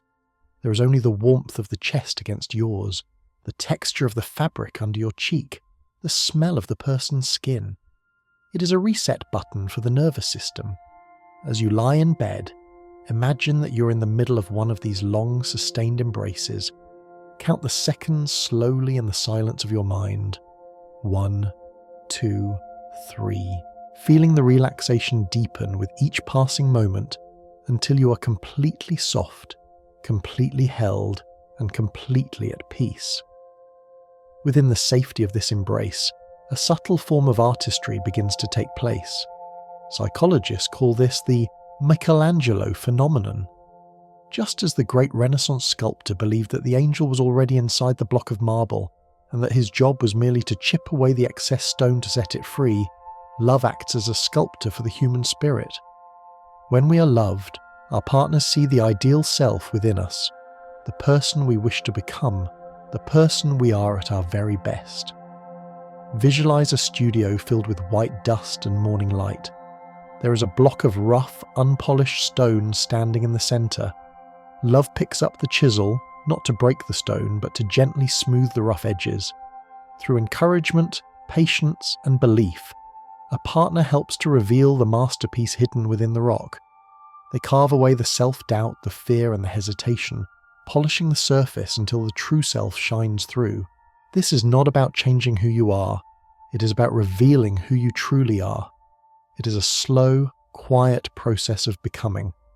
Feel the sensation of being looked at by someone who sees your potential more clearly than you do.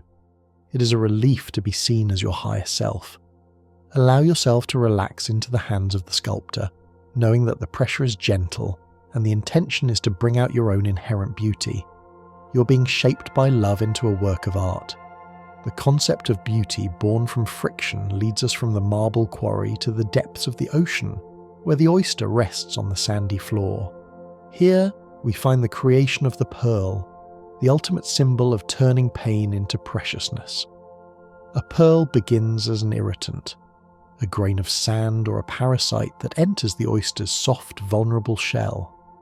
Instead of expelling it, the oyster embraces it. It begins to coat the intruder with layer upon layer of nacre, a smooth, iridescent substance that is essentially liquid light. Over time, the sharp edges of the irritant are softened. The grit is entombed in beauty. This is the alchemy of love. In our relationships and in our own hearts, we encounter hardships and sharp edges. Love does not ignore these flaws. It wraps them in compassion. It covers the pain with patience until it transforms into wisdom. Visualize the interior of the shell, cool, dark, and wet. See the glowing sphere of the pearl, perfectly round and shimmering with the colors of the rainbow.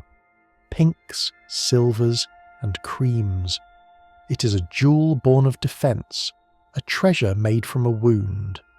Run your mental fingers over the surface of a pearl. It is impossibly smooth, cool to the touch. Let this image soothe you.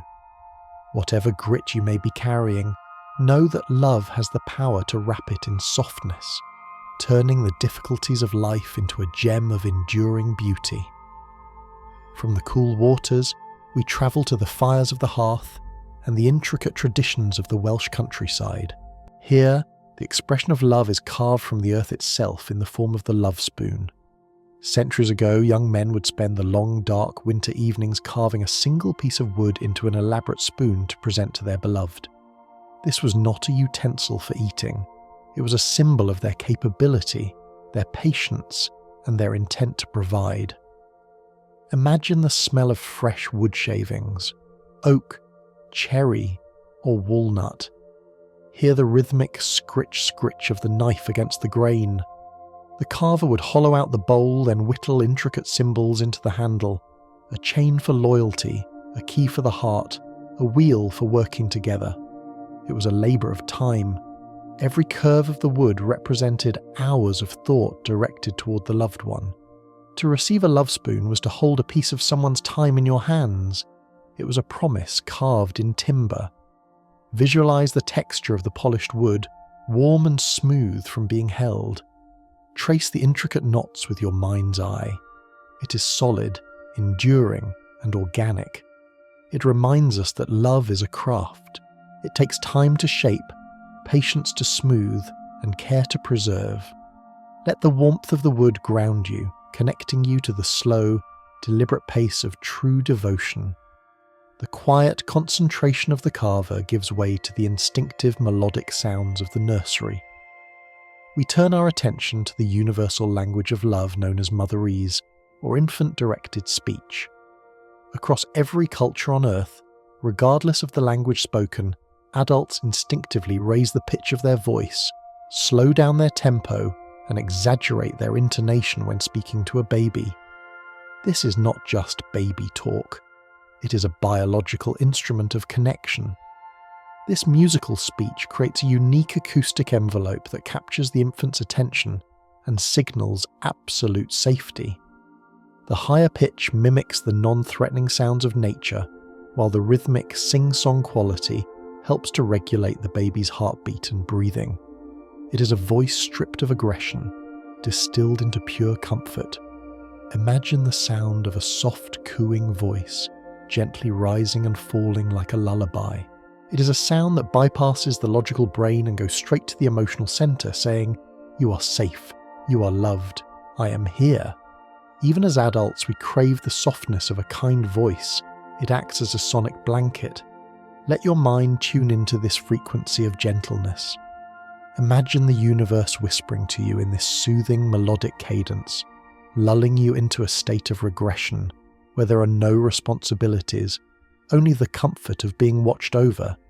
This instinct to follow the voice of the caregiver is mirrored in the animal kingdom by the phenomenon of imprinting, famously studied by Konrad Lorenz with geese. When a gosling hatches, it is programmed to bond instantly with the first moving object it sees, following it with unwavering loyalty. This is nature's way of keeping the vulnerable safe. It is a magnetic pull that says, "Where you go, I go." Visualize a line of fluffy yellow goslings waddling through the green grass, trailing behind their mother in a perfect single-file line. They do not question the destination, they simply trust the leader. If the mother stops, they stop. If she swims, they swim. There is a profound relaxation in this kind of trust, the release of the burden of decision-making.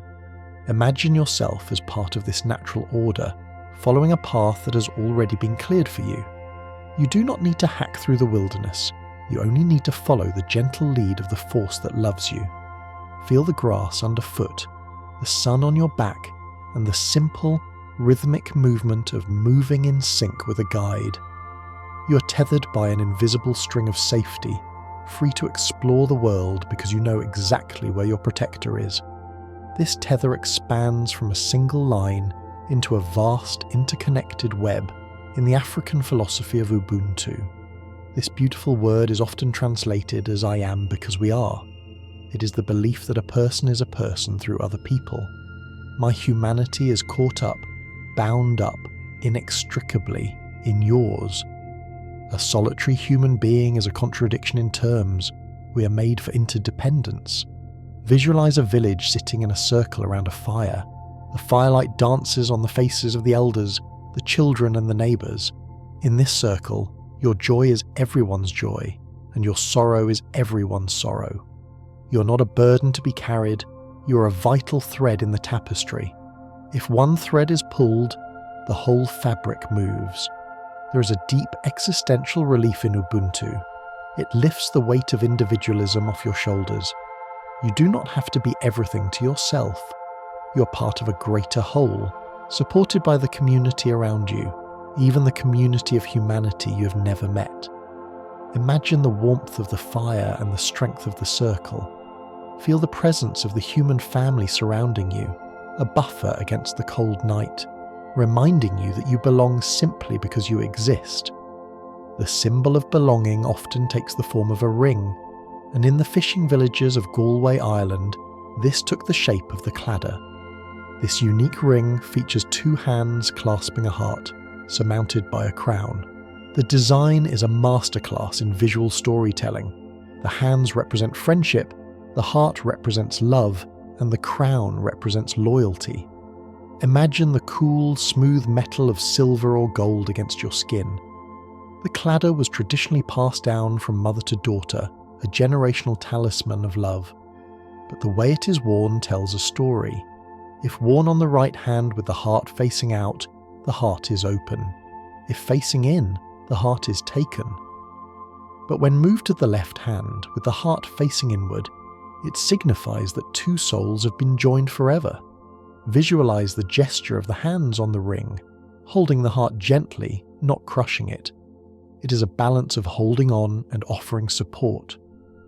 The crown reminds us that loyalty is the nobility of love. As you rest, imagine these three elements: friendship, love, and loyalty, forging a shield around your heart. You're protected by the hands, fueled by the heart, and honoured by the crown. It is a circle of metal that encompasses the entire promise of a relationship.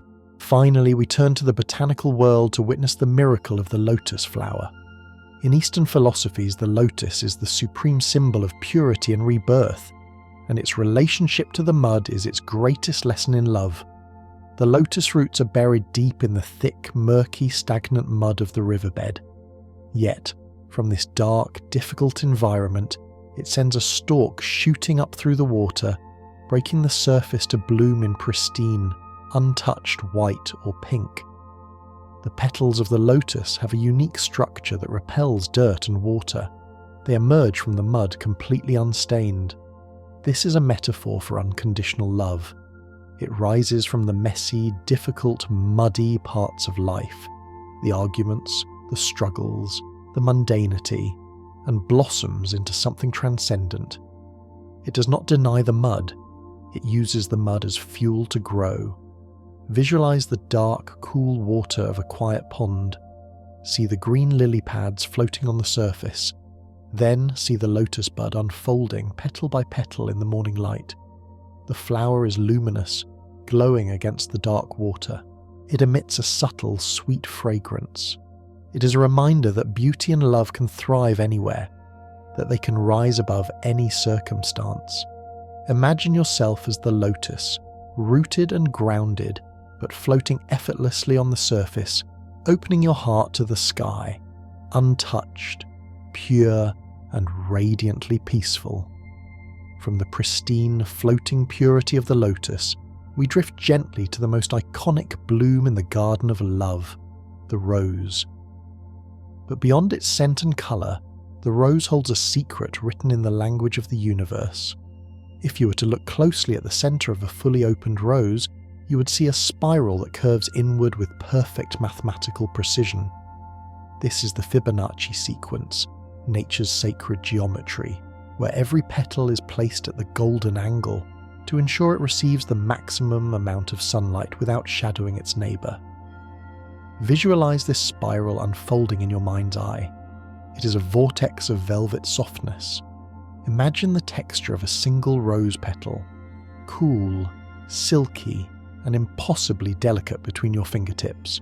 As the flower blooms, it follows an ancient blueprint of order and balance. It does not struggle to find its shape, it simply surrenders to the math of creation. Love, in its highest form, follows a similar natural order. It is not chaotic.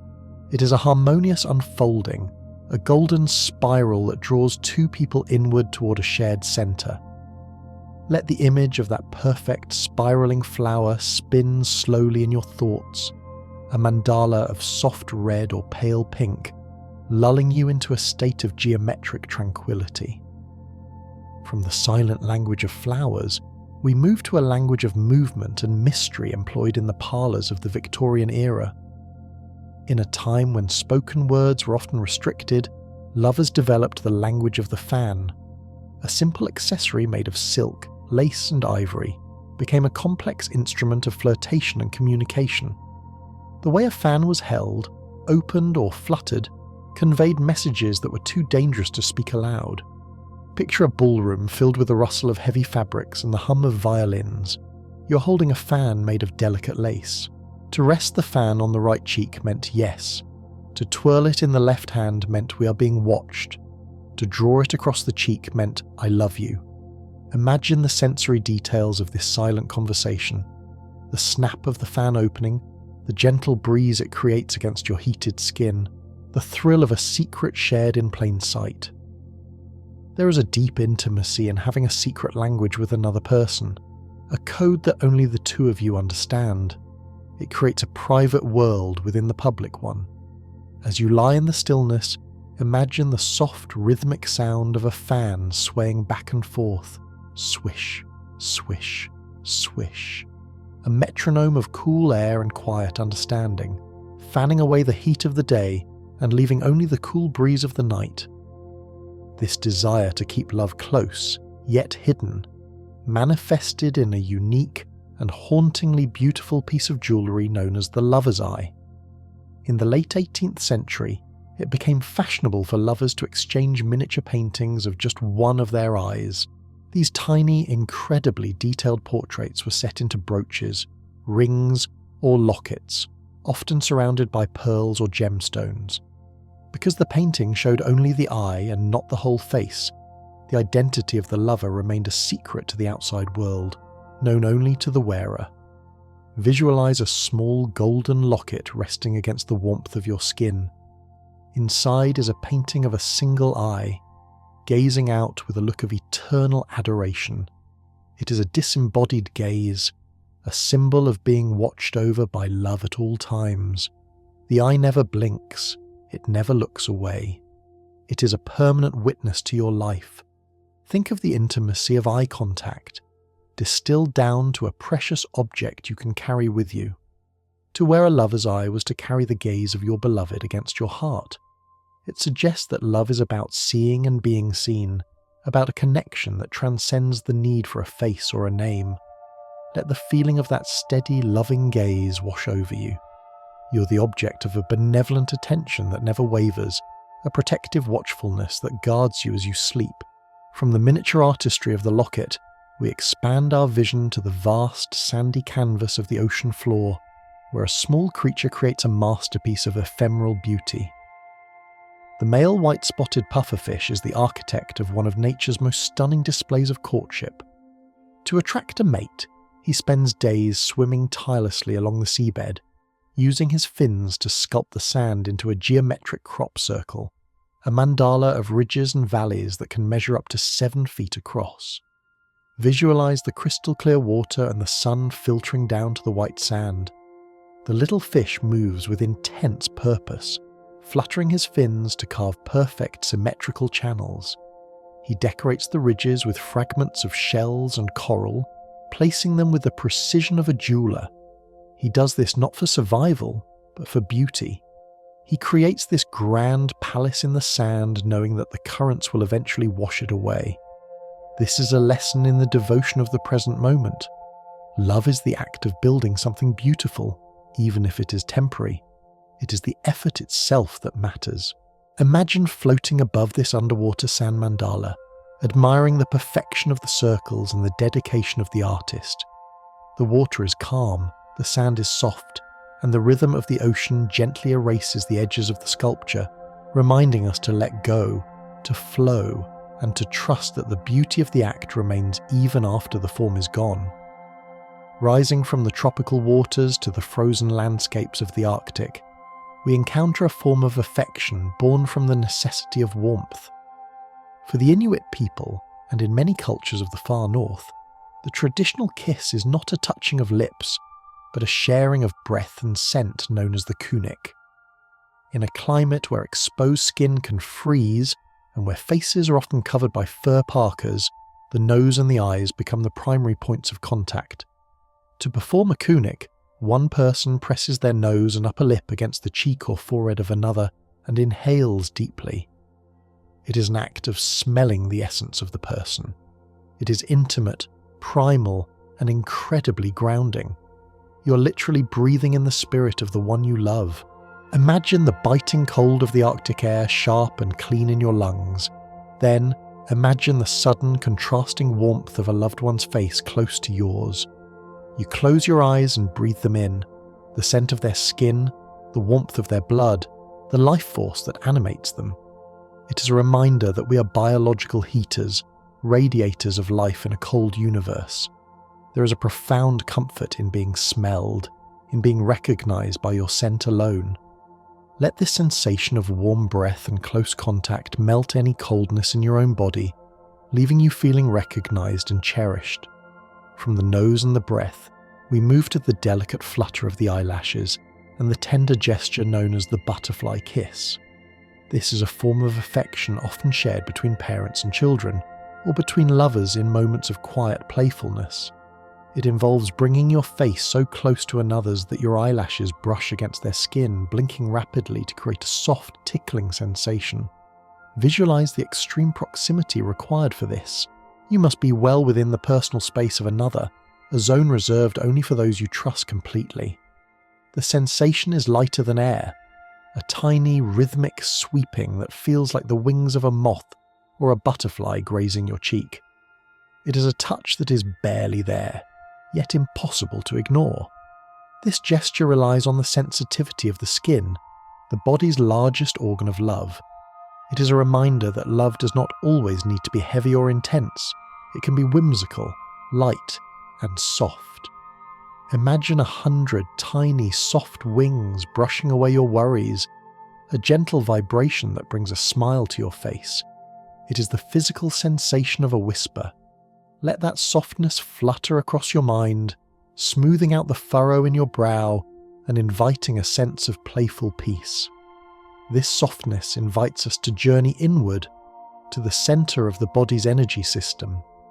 In the ancient traditions of yoga and Ayurveda, the center of love is the anahata, the heart chakra. Located in the center of the chest, it is visualized as a glowing green lotus flower with 12 petals. It is considered the bridge between the lower chakras of matter and the upper chakras of spirit. The element associated with anahata is air. This makes perfect sense. Love is like air, invisible, essential, and all-encompassing. The Sanskrit word anahata translates to unstruck or unbeaten. It refers to the celestial sound of the universe, a sound that is not made by two things striking together, but a sound that simply is. This is the sound of love, constant, resonant, and self-sustaining. Visualize a ball of emerald green light glowing in the center of your chest. With every inhale, the light expands, filling your lungs, your ribcage, and your heart. With every exhale, it radiates outward, surrounding you in a sphere of compassion. This green light dissolves grief, jealousy, and fear, replacing them with a feeling of spaciousness. You have plenty of room inside you. Your heart is not a closed box. It is an open sky. Breathe into that green space now, feeling your chest rise and fall with the rhythm of the unstruck sound of the universe. As the green light of the heart connects us to the air, we look to the rocks and trees to find a biological marriage that has endured for millions of years. Lichen. What looks like a simple patch of crusty colour on a stone is actually a complex partnership between two entirely different organisms, a fungus and an algae. They are so closely intertwined that they function as a single being. The fungus provides the structure, the house, protecting the algae from drying out and anchoring them to the rock. The algae in turn harvest sunlight to create food, feeding the fungus. Neither could survive in harsh environments alone, but together they can live on bare mountaintops, in scorching deserts, and in the freezing tundra. They are the ultimate survivors. Alice Algae took a liking to Freddy Fungus, as the old biology mnemonic goes.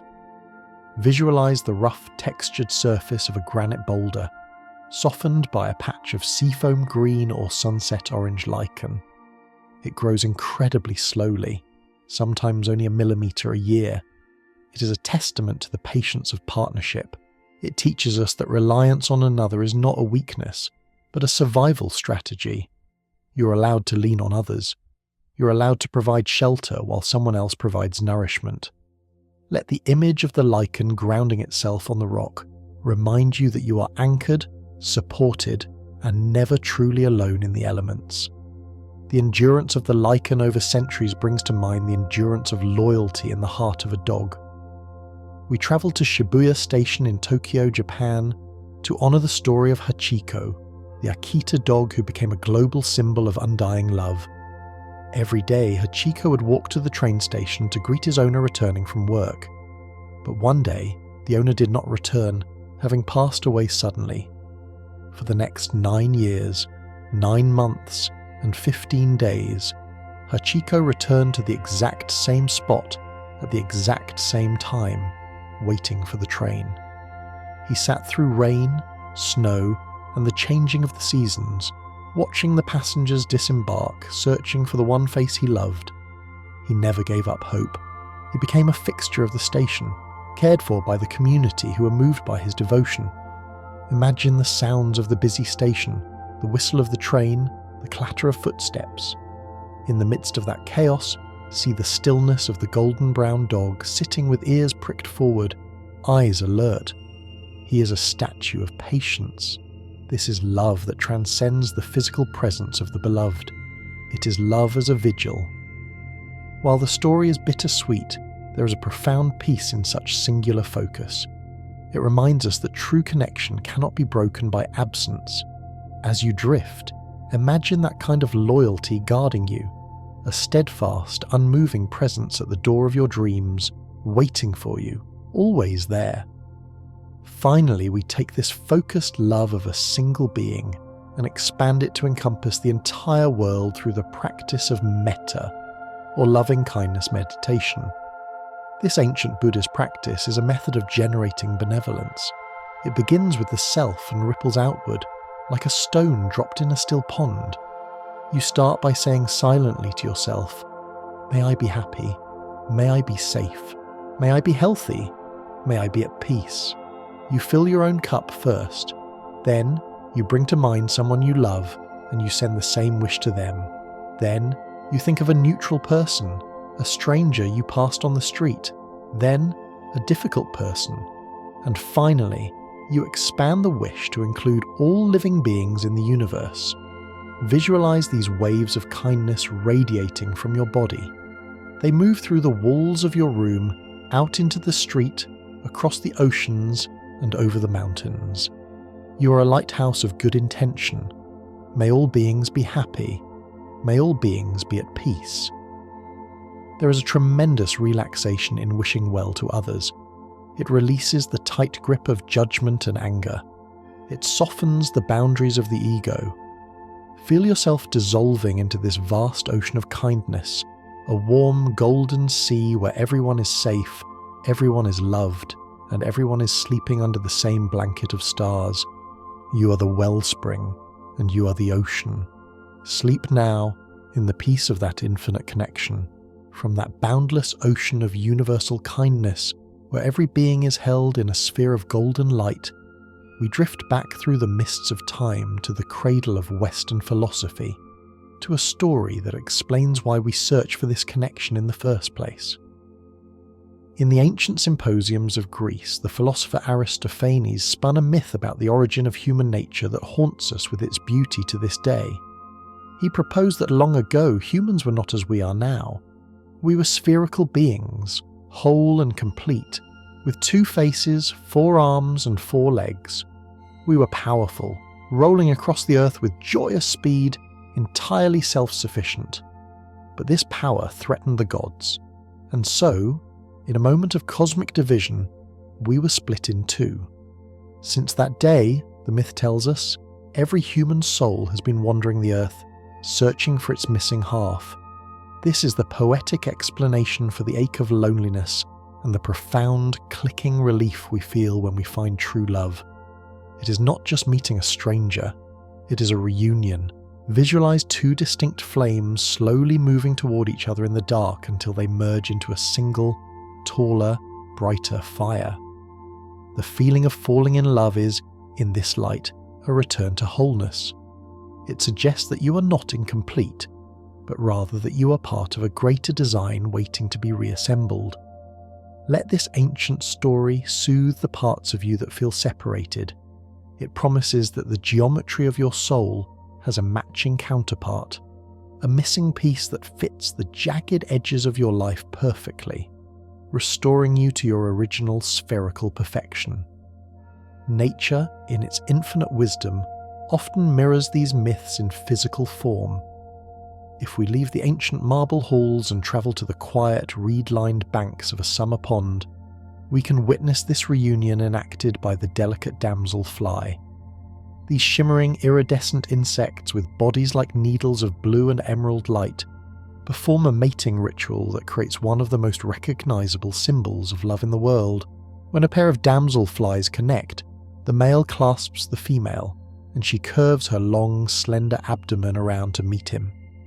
In this moment of union, their 2 bodies physically form the shape of a perfect heart. It is a fleeting, living hieroglyph suspended in the air. Imagine sitting by the water's edge, the air still and humid, watching this silent tableau. The sunlight catches their wings, turning them into stained glass windows. Against the backdrop of green rushes and dark water, the bright blue heart pulses with life. It is a reminder that the symbols we draw on paper and carve into trees are not human inventions. They are borrowed from the choreography of the wild.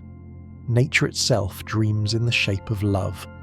Let the image of that floating neon blue heart hover in your mind, a delicate, weightless token of affection that requires no words, only the perfect alignment of 2 beings. From the visual language of the heart, we move to the tactile language of the nervous system, exploring how our bodies are hardwired to receive affection. Scientists have discovered a specific network of nerve fibers in the human skin known as C-tactile afferents. Unlike other nerves that are designed to tell us if something is hot, sharp, or moving quickly, these nerves have only one purpose: to process gentle, slow touch. These sensors are tuned to a very specific velocity, a caress moving at about 3 to 5 centimeters per second. This is the exact speed of a mother stroking a child's back, or a lover brushing hair away from a forehead. When the skin is touched at this speed, these nerves bypass the pain and motor centers and send signals directly to the insular cortex, the part of the brain associated with emotion and the sense of self.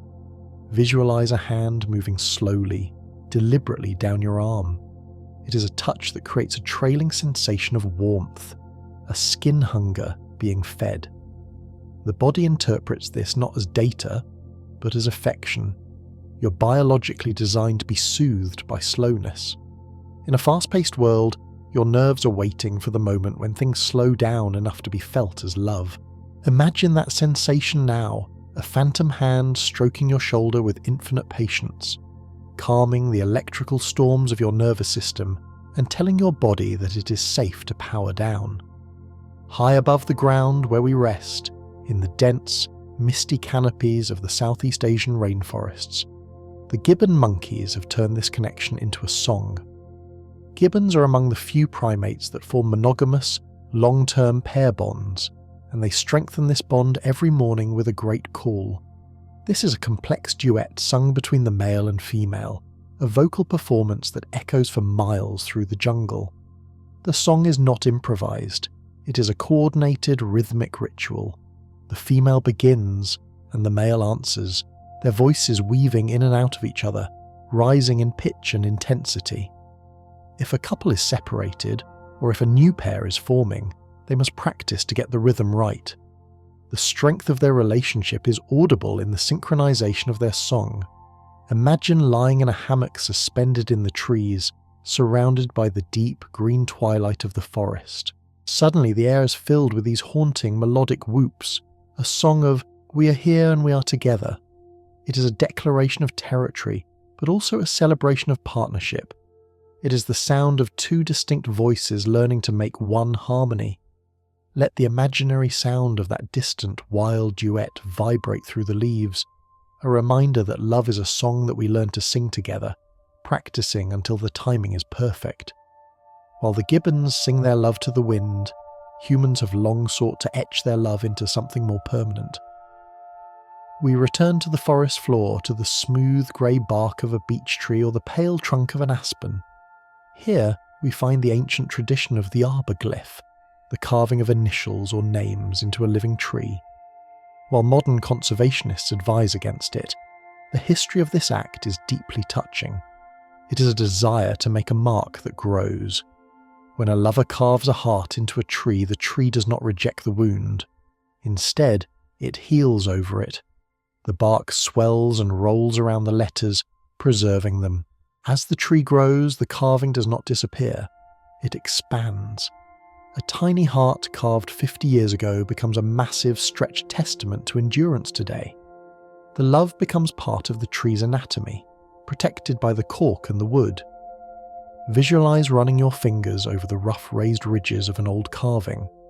The letters are distorted by time, widened and weathered, but still legible.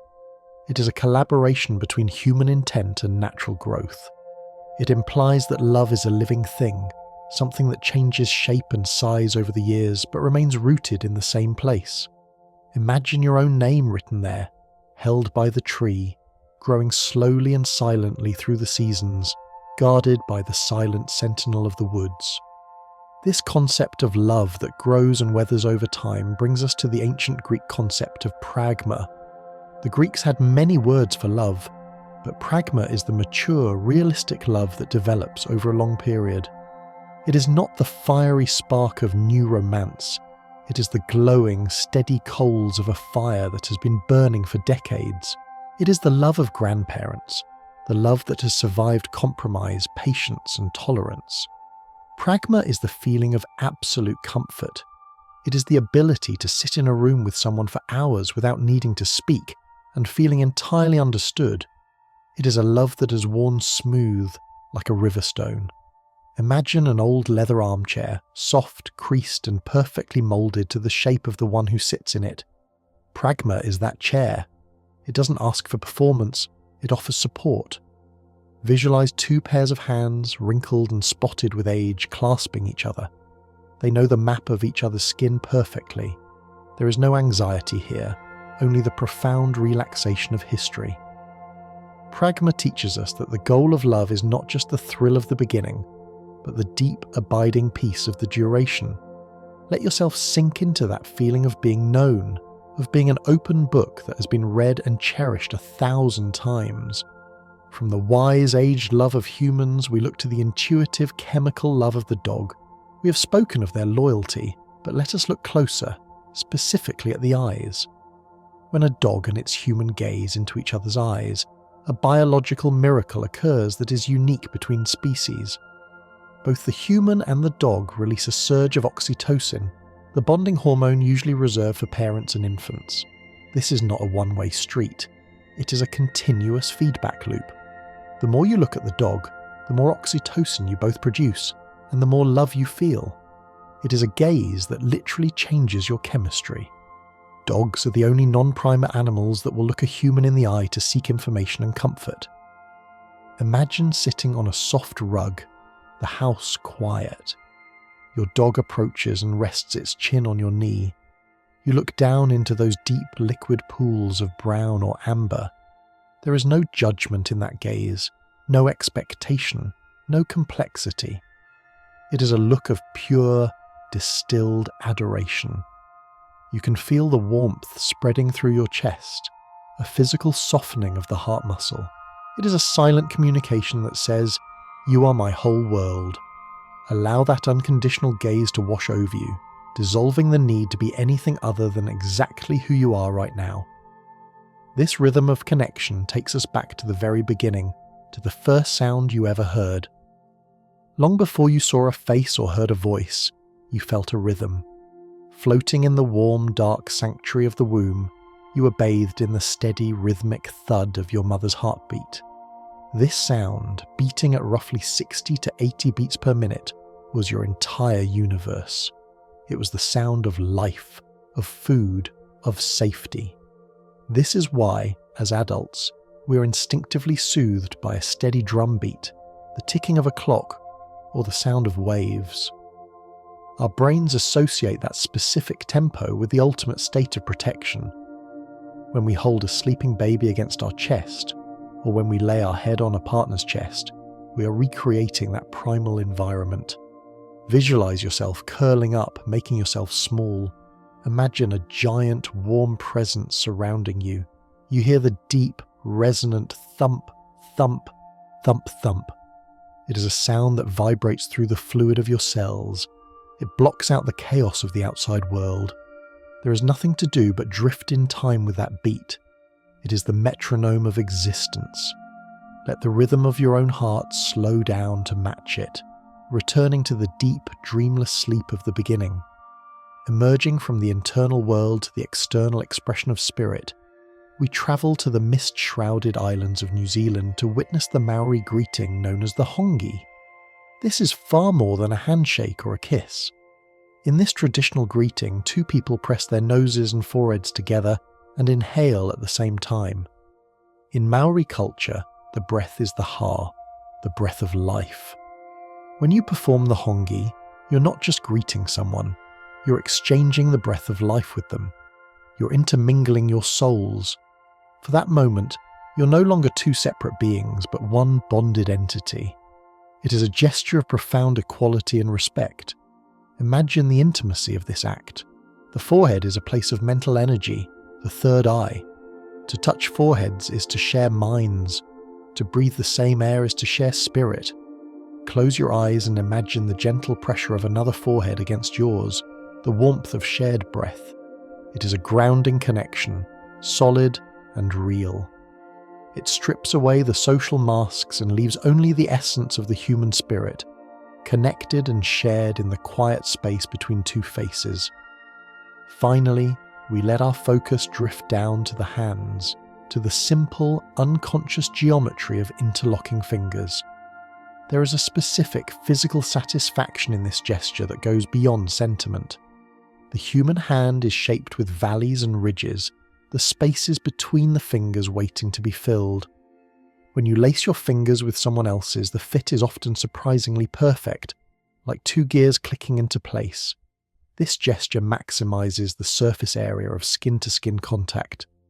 The palm, rich with energy and sensitivity, is pressed against another palm. The back of the hand, vulnerable and thin-skinned, is shielded by the curl of the other's fingers. It is a mutually protective lock. Visualize the sensation of your hand being engulfed by another. Feel the fingers sliding into the gaps, the solid warmth of the palm, the gentle squeeze that says, "I have you." It is a closed circuit of energy. You are physically tethered to another person, anchored to the earth by their grip. Whether walking down a street or lying in the dark, this lock is a reminder that you do not have to navigate the world empty-handed. Let your own hands relax now, uncurling and softening, remembering the phantom weight of a loving hand holding yours, guiding you gently into the deepest realms of sleep. With our fingers still gently laced together, feeling the solid warmth of that connection, we turn our attention to the landscape of the palm itself. Open your hand in your mind's eye and trace the deepest crease that runs across the upper part of the palm. This is the heart line. For thousands of years, mystics and palmists have looked to this specific riverbed of skin to decipher the emotional destiny of the human soul. Whether one believes in divination or not, the biology of the hand is a map of our movements. The creases are formed by the way we close our hands. They are the physical memory of our grasp. Visualize this line as a stream flowing from the edge of your hand toward your fingers. It is a testament to your capacity to feel. A deep, clear line suggests a love that is steady and strong, a river that runs deep and does not dry up. A curved line indicates a nature that is warm and demonstrative, a heart that bends toward others like a flower to the sun.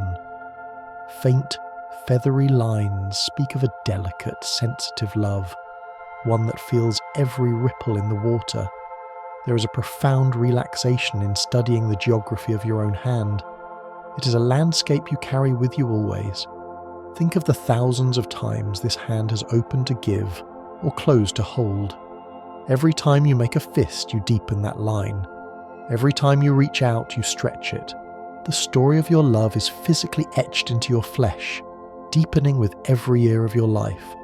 Let your focus rest on that curved line, imagining it filling with golden light, a glowing channel of energy that flows from your palm, through your fingers, and out into the world to touch everything you encounter. From the palm, we move to a sensation that is perhaps the most primal and soothing form of care, the act of having your hair brushed by another. This is a ritual of social grooming that we share with our primate ancestors. In the wild, grooming is not just about hygiene. It is the primary way that bonds are forged and stress is reduced. When someone else runs a brush through your hair, the sensation triggers a massive release of endorphins, the body's natural painkillers and sedatives. Imagine the sound of the bristles moving through your hair, a rhythmic shh sound, like the ocean washing over sand. Feel the gentle pull on your scalp, a pleasant tension that releases tightness you didn't know you were holding in your forehead and neck. The scalp is rich with nerve endings. When they are stimulated in this repetitive, rhythmic way, the brain enters a trance-like state. It is the feeling of being completely cared for, of returning to a state of childhood where you were washed and tended to by safe hands. Visualize the repetitive motion, the brush starting at the crown, sweeping down the length of the hair and lifting away, again and again. It is a mesmerizing loop. The world narrows down to that single sensation of bristles against the scalp. There is no need to think, no need to speak. You're being preened, smoothed, and ordered. Let the imaginary rhythm of the brush stroke lull you deeper into relaxation, smoothing out the tangled thoughts of the day until your mind is as sleek and orderly as silk. As the quiet rhythm of the brush settles the room, we lean in closer to hear a sound that is reserved for the most intimate of spaces, the whisper. The physics of a whisper are unique. It uses the breath without the vibration of the vocal cords, creating a sound that is pure air and articulation. Because a whisper cannot travel far, it necessitates closeness. To hear a whisper, you must be within the personal boundary of the speaker, often close enough to feel the warmth of their breath against your ear. This proximity triggers an autonomous sensory meridian response, or ASMR, in many people, a tingling static-like sensation that starts at the scalp and moves down the spine. It is a brain massage caused by the acoustic intimacy of the sound. A whisper signals secrecy and exclusivity. It says, "This message is for you, and only you." Imagine the sensation of warm air tickling the sensitive skin of your ear, followed by the soft, hushed tones of a voice you love. The volume is low, forcing the world to go quiet so you can listen. It creates a bubble of privacy. Inside this bubble, there is no shouting, no urgency. There are only soft consonants and warm vowels. Let the memory of a gentle whisper drift through your mind, a soft breeze of sound that cools your thoughts and brings a shiver of delightful relaxation to your shoulders. From the intimacy of the whisper, we look to the natural world to find a physical manifestation of two lives becoming one. Deep in the forest, we encounter the phenomenon of inosculation, often called the marriage of trees. This occurs when two individual trees grow so close together that their bark rubs away in the wind. Eventually, the exposed inner tissue of the trunks touches, and the trees begin to fuse. They self-graft, connecting their vascular systems until they are sharing sap, nutrients, and water. They are still two distinct trees, often of different species, but they are joined by a bridge of living wood. If one tree is sick, the other can support it through this connection. They stand against the storms together, their combined structural integrity making them far stronger than they would be alone. They have literally grown into one another. Visualize two ancient trunks, grey and weathered, rising from the mossy floor. Where they meet, the wood swells and swirls, creating a knot that binds them forever. They do not restrict each other's growth. They simply grow around and through each other. It is a slow, centuries-long embrace. Imagine yourself as one of these trees, rooted and stable, but permanently connected to a source of strength beside you. You're drinking from the same deep well of the earth, flowing with the same life force, standing tall in the quiet companionship of the forest. Leaving the forest floor, we ascend past the canopy and out into the velvet darkness of space to witness a celestial dance, the binary star system. More than half of all stars in the universe are not solitary like our sun. They are pairs. These two stars are born from the same cloud of dust and gas, and they spend their billions of years of existence orbiting a common centre of gravity. They are locked in a gravitational waltz, spinning around one another in the dark. Some are so close they touch, sharing their stellar atmosphere. Others are distant, circling slowly over centuries, but they are always tethered. They never collide and they never drift away. They exist in a state of perfect dynamic equilibrium, balancing the force of attraction with the momentum of their own movement. Imagine these 2 points of light in the vastness of the void. One might be blue and hot, the other red and cool. They circle and circle, a cosmic pendulum marking the passage of eons. There is a magnificent peace in this order. It is a relationship written in the laws of physics. They are defined by their relationship to one another.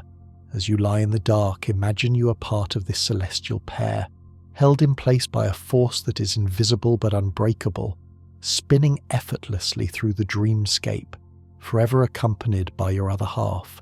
From the silent vacuum of space, we return to the atmosphere and the soft, mournful song of the turtle dove.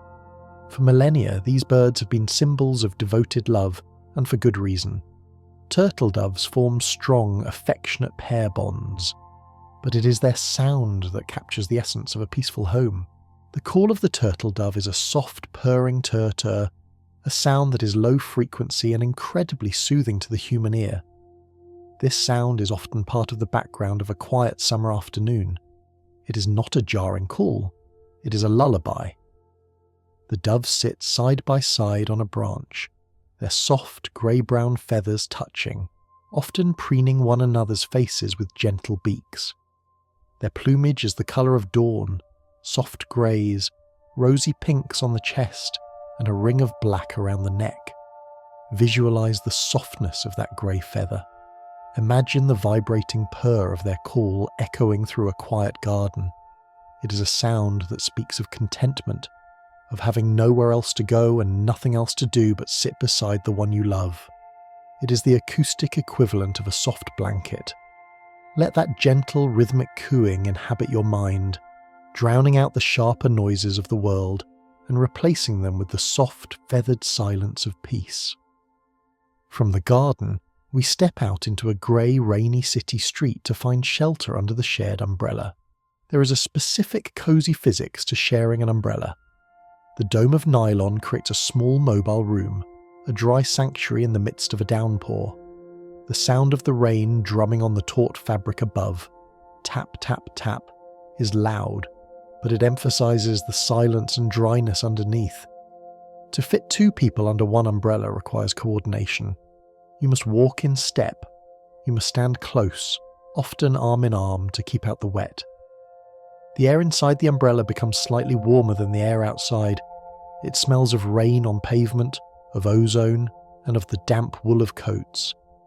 Visualise this island of dryness moving through the wet world. The rain creates a curtain around you, blurring the rest of the street, isolating you in your own private sphere. It is a temporary us against the elements scenario. There is a deep comfort in the contrast, the cold, wet chaos outside, and the dry, warm proximity inside. Feel the handle of the umbrella in your hand, the weight of the rain pressing down, and the reassuring warmth of a shoulder pressed against yours, walking in perfect rhythm through the storm. We move from the rhythm of walking to the rhythm of music, and the timeless ritual of the slow dance. Whether in a crowded ballroom or a kitchen at midnight, the act of swaying together to music is a universal expression of romance. It is a vertical embrace set to time. When two people slow dance, they create a single centre of gravity. They shift their weight from foot to foot, mirroring each other's balance. This swaying motion, the vestibular stimulation, is deeply primal. It mimics the rocking motion of being held as an infant. It soothes the nervous system. As you sway, the fluid in your inner ear moves gently, signalling the brain to relax. Imagine the music is low and slow, perhaps a cello or a soft piano. You feel the other person's hand on the small of your back, a steady guiding pressure. You rest your head on their shoulder. You're not going anywhere, you're simply moving in place. The world spins, but you're the still point in the centre. Let your body feel that phantom sway, a gentle rocking back and forth, like a boat on a calm sea, lulling you deeper and deeper into rest. As the music fades and the day ends, we retire to the sanctuary of the bed, where we encounter the cricket foot. This is a playful name for a very common unconscious behaviour, the rubbing of one's feet against a partner's legs or feet in bed. The feet are often the coldest part of the body, and they seek out warmth. But beyond the thermal regulation, this contact serves as a check-in. The skin on the soles of the feet is highly sensitive. A gentle touch there sends a signal up the leg to the spine, confirming presence. It is a way of saying, "I am here," without waking up. It is a low-energy tether. Visualize the sensation of cool sheets and warm skin. You stretch out your leg and find the solid warmth of another. You hook your foot around an ankle or press your toes against a calf. It is a grounding wire. The touch anchors you to the bed and to the reality of the relationship. It prevents you from floating away into the isolation of sleep. It is a subtle, silent conversation between limbs. Feel that warmth at the bottom of the bed now, a heavy, comforting weight that pulls you down into the mattress and keeps you safe. Finally, as we settle into that stillness, we become aware of the ultimate synchronization, the sound of breathing. When two people sleep beside each other for a long time, a phenomenon often occurs where their breathing patterns align. Inhale for inhale, exhale for exhale. It is the respiratory equivalent of walking in step. The sound of a loved one breathing is one of the most hypnotic, white noises in existence. It is the sound of life continuing. It is a rhythmic hiss and sigh that marks the passage of time in the dark. It tells the reptilian part of your brain, the part that scans for danger, that the other person is safe, asleep, and present. If they are calm enough to sleep, you are safe enough to sleep. Visualize the rise and fall of the chest beside you. Listen to the steady, ocean-like rhythm of the breath, in and out, in and out. It is a lullaby that has no words. Imagine your own breath catching that rhythm, slowing down to match it. Your heart rate drops, your muscles loosen. You're breathing in unison with the universe, drifting on the same tide, heading toward the same silent, peaceful shore. Let the sound of that breath carry you all the way down into the dark. And as you lie there, breathing in the quiet, shared rhythm of the night, we arrive at the final, most profound truth of all. It is a secret written not in poetry, but in the cold, hard laws of physics, specifically the first law of thermodynamics. This law states that energy can neither be created nor destroyed. It can only be transferred or changed from one form to another. Consider for a moment that love is not merely a chemical reaction or a fleeting emotion. It is energy. It is a palpable, vibrating force that generates heat, inspires motion, and alters the very chemistry of our existence. If love is energy, then by the laws of the universe it is eternal. It means that every ounce of love you have ever given, and every ounce you have ever received is still here. It has not vanished. It has not evaporated into the void. It has simply changed form. Visualize the universe as a vast, closed container of light. Nothing ever truly leaves it. The love of an ancestor you never met is present in the structure of your own DNA. The kindness of a stranger years ago is woven into the way you treat others today. The affection of a childhood pet is stored in the softness of your own heart. We are living in a recycled ecosystem of affection. The warmth of the sun that fell on a dinosaur's back is the same energy that warms your face today. In the same way, the love that built the pyramids, the love that wrote the ancient sonnets, and the love that you feel right now is all part of one continuous, undying current. There is an overwhelming peace in this realization. It implies that nothing is ever truly lost. Grief is simply love that has changed its state, heavy and dense, waiting to sublime into memory and light. You are a vessel for this eternal energy. You are a conductor of the infinite. As you rest here, imagine yourself glowing with this accumulated light, a beacon in the darkness, holding within you the indestructible, everlasting energy of the cosmos. You're safe, because you are made of the very thing that holds the universe together. Now, gently, let the weight of these truths settle over you like a blanket of heavy, warm velvet. The journey is complete. The boat in which you have been floating begins to slow, its gentle rocking motion subsiding as it drifts into the calmest, quietest cove of the ocean. The water here is still as glass, reflecting the billions of stars above, the constellations of connection we have charted together. Feel your body sinking deeper into the mattress, heavier and softer than it has ever been.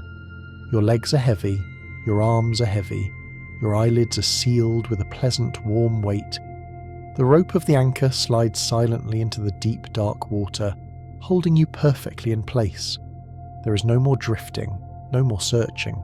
You have arrived at the centre of peace. The lights of the harbour are dimming now one by one. The sounds of the world have retreated to a distance so far away they are no longer real.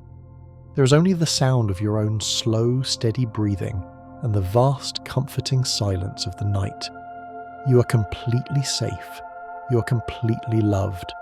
You are part of the eternal fabric of things. Let your mind release the final threads of thought.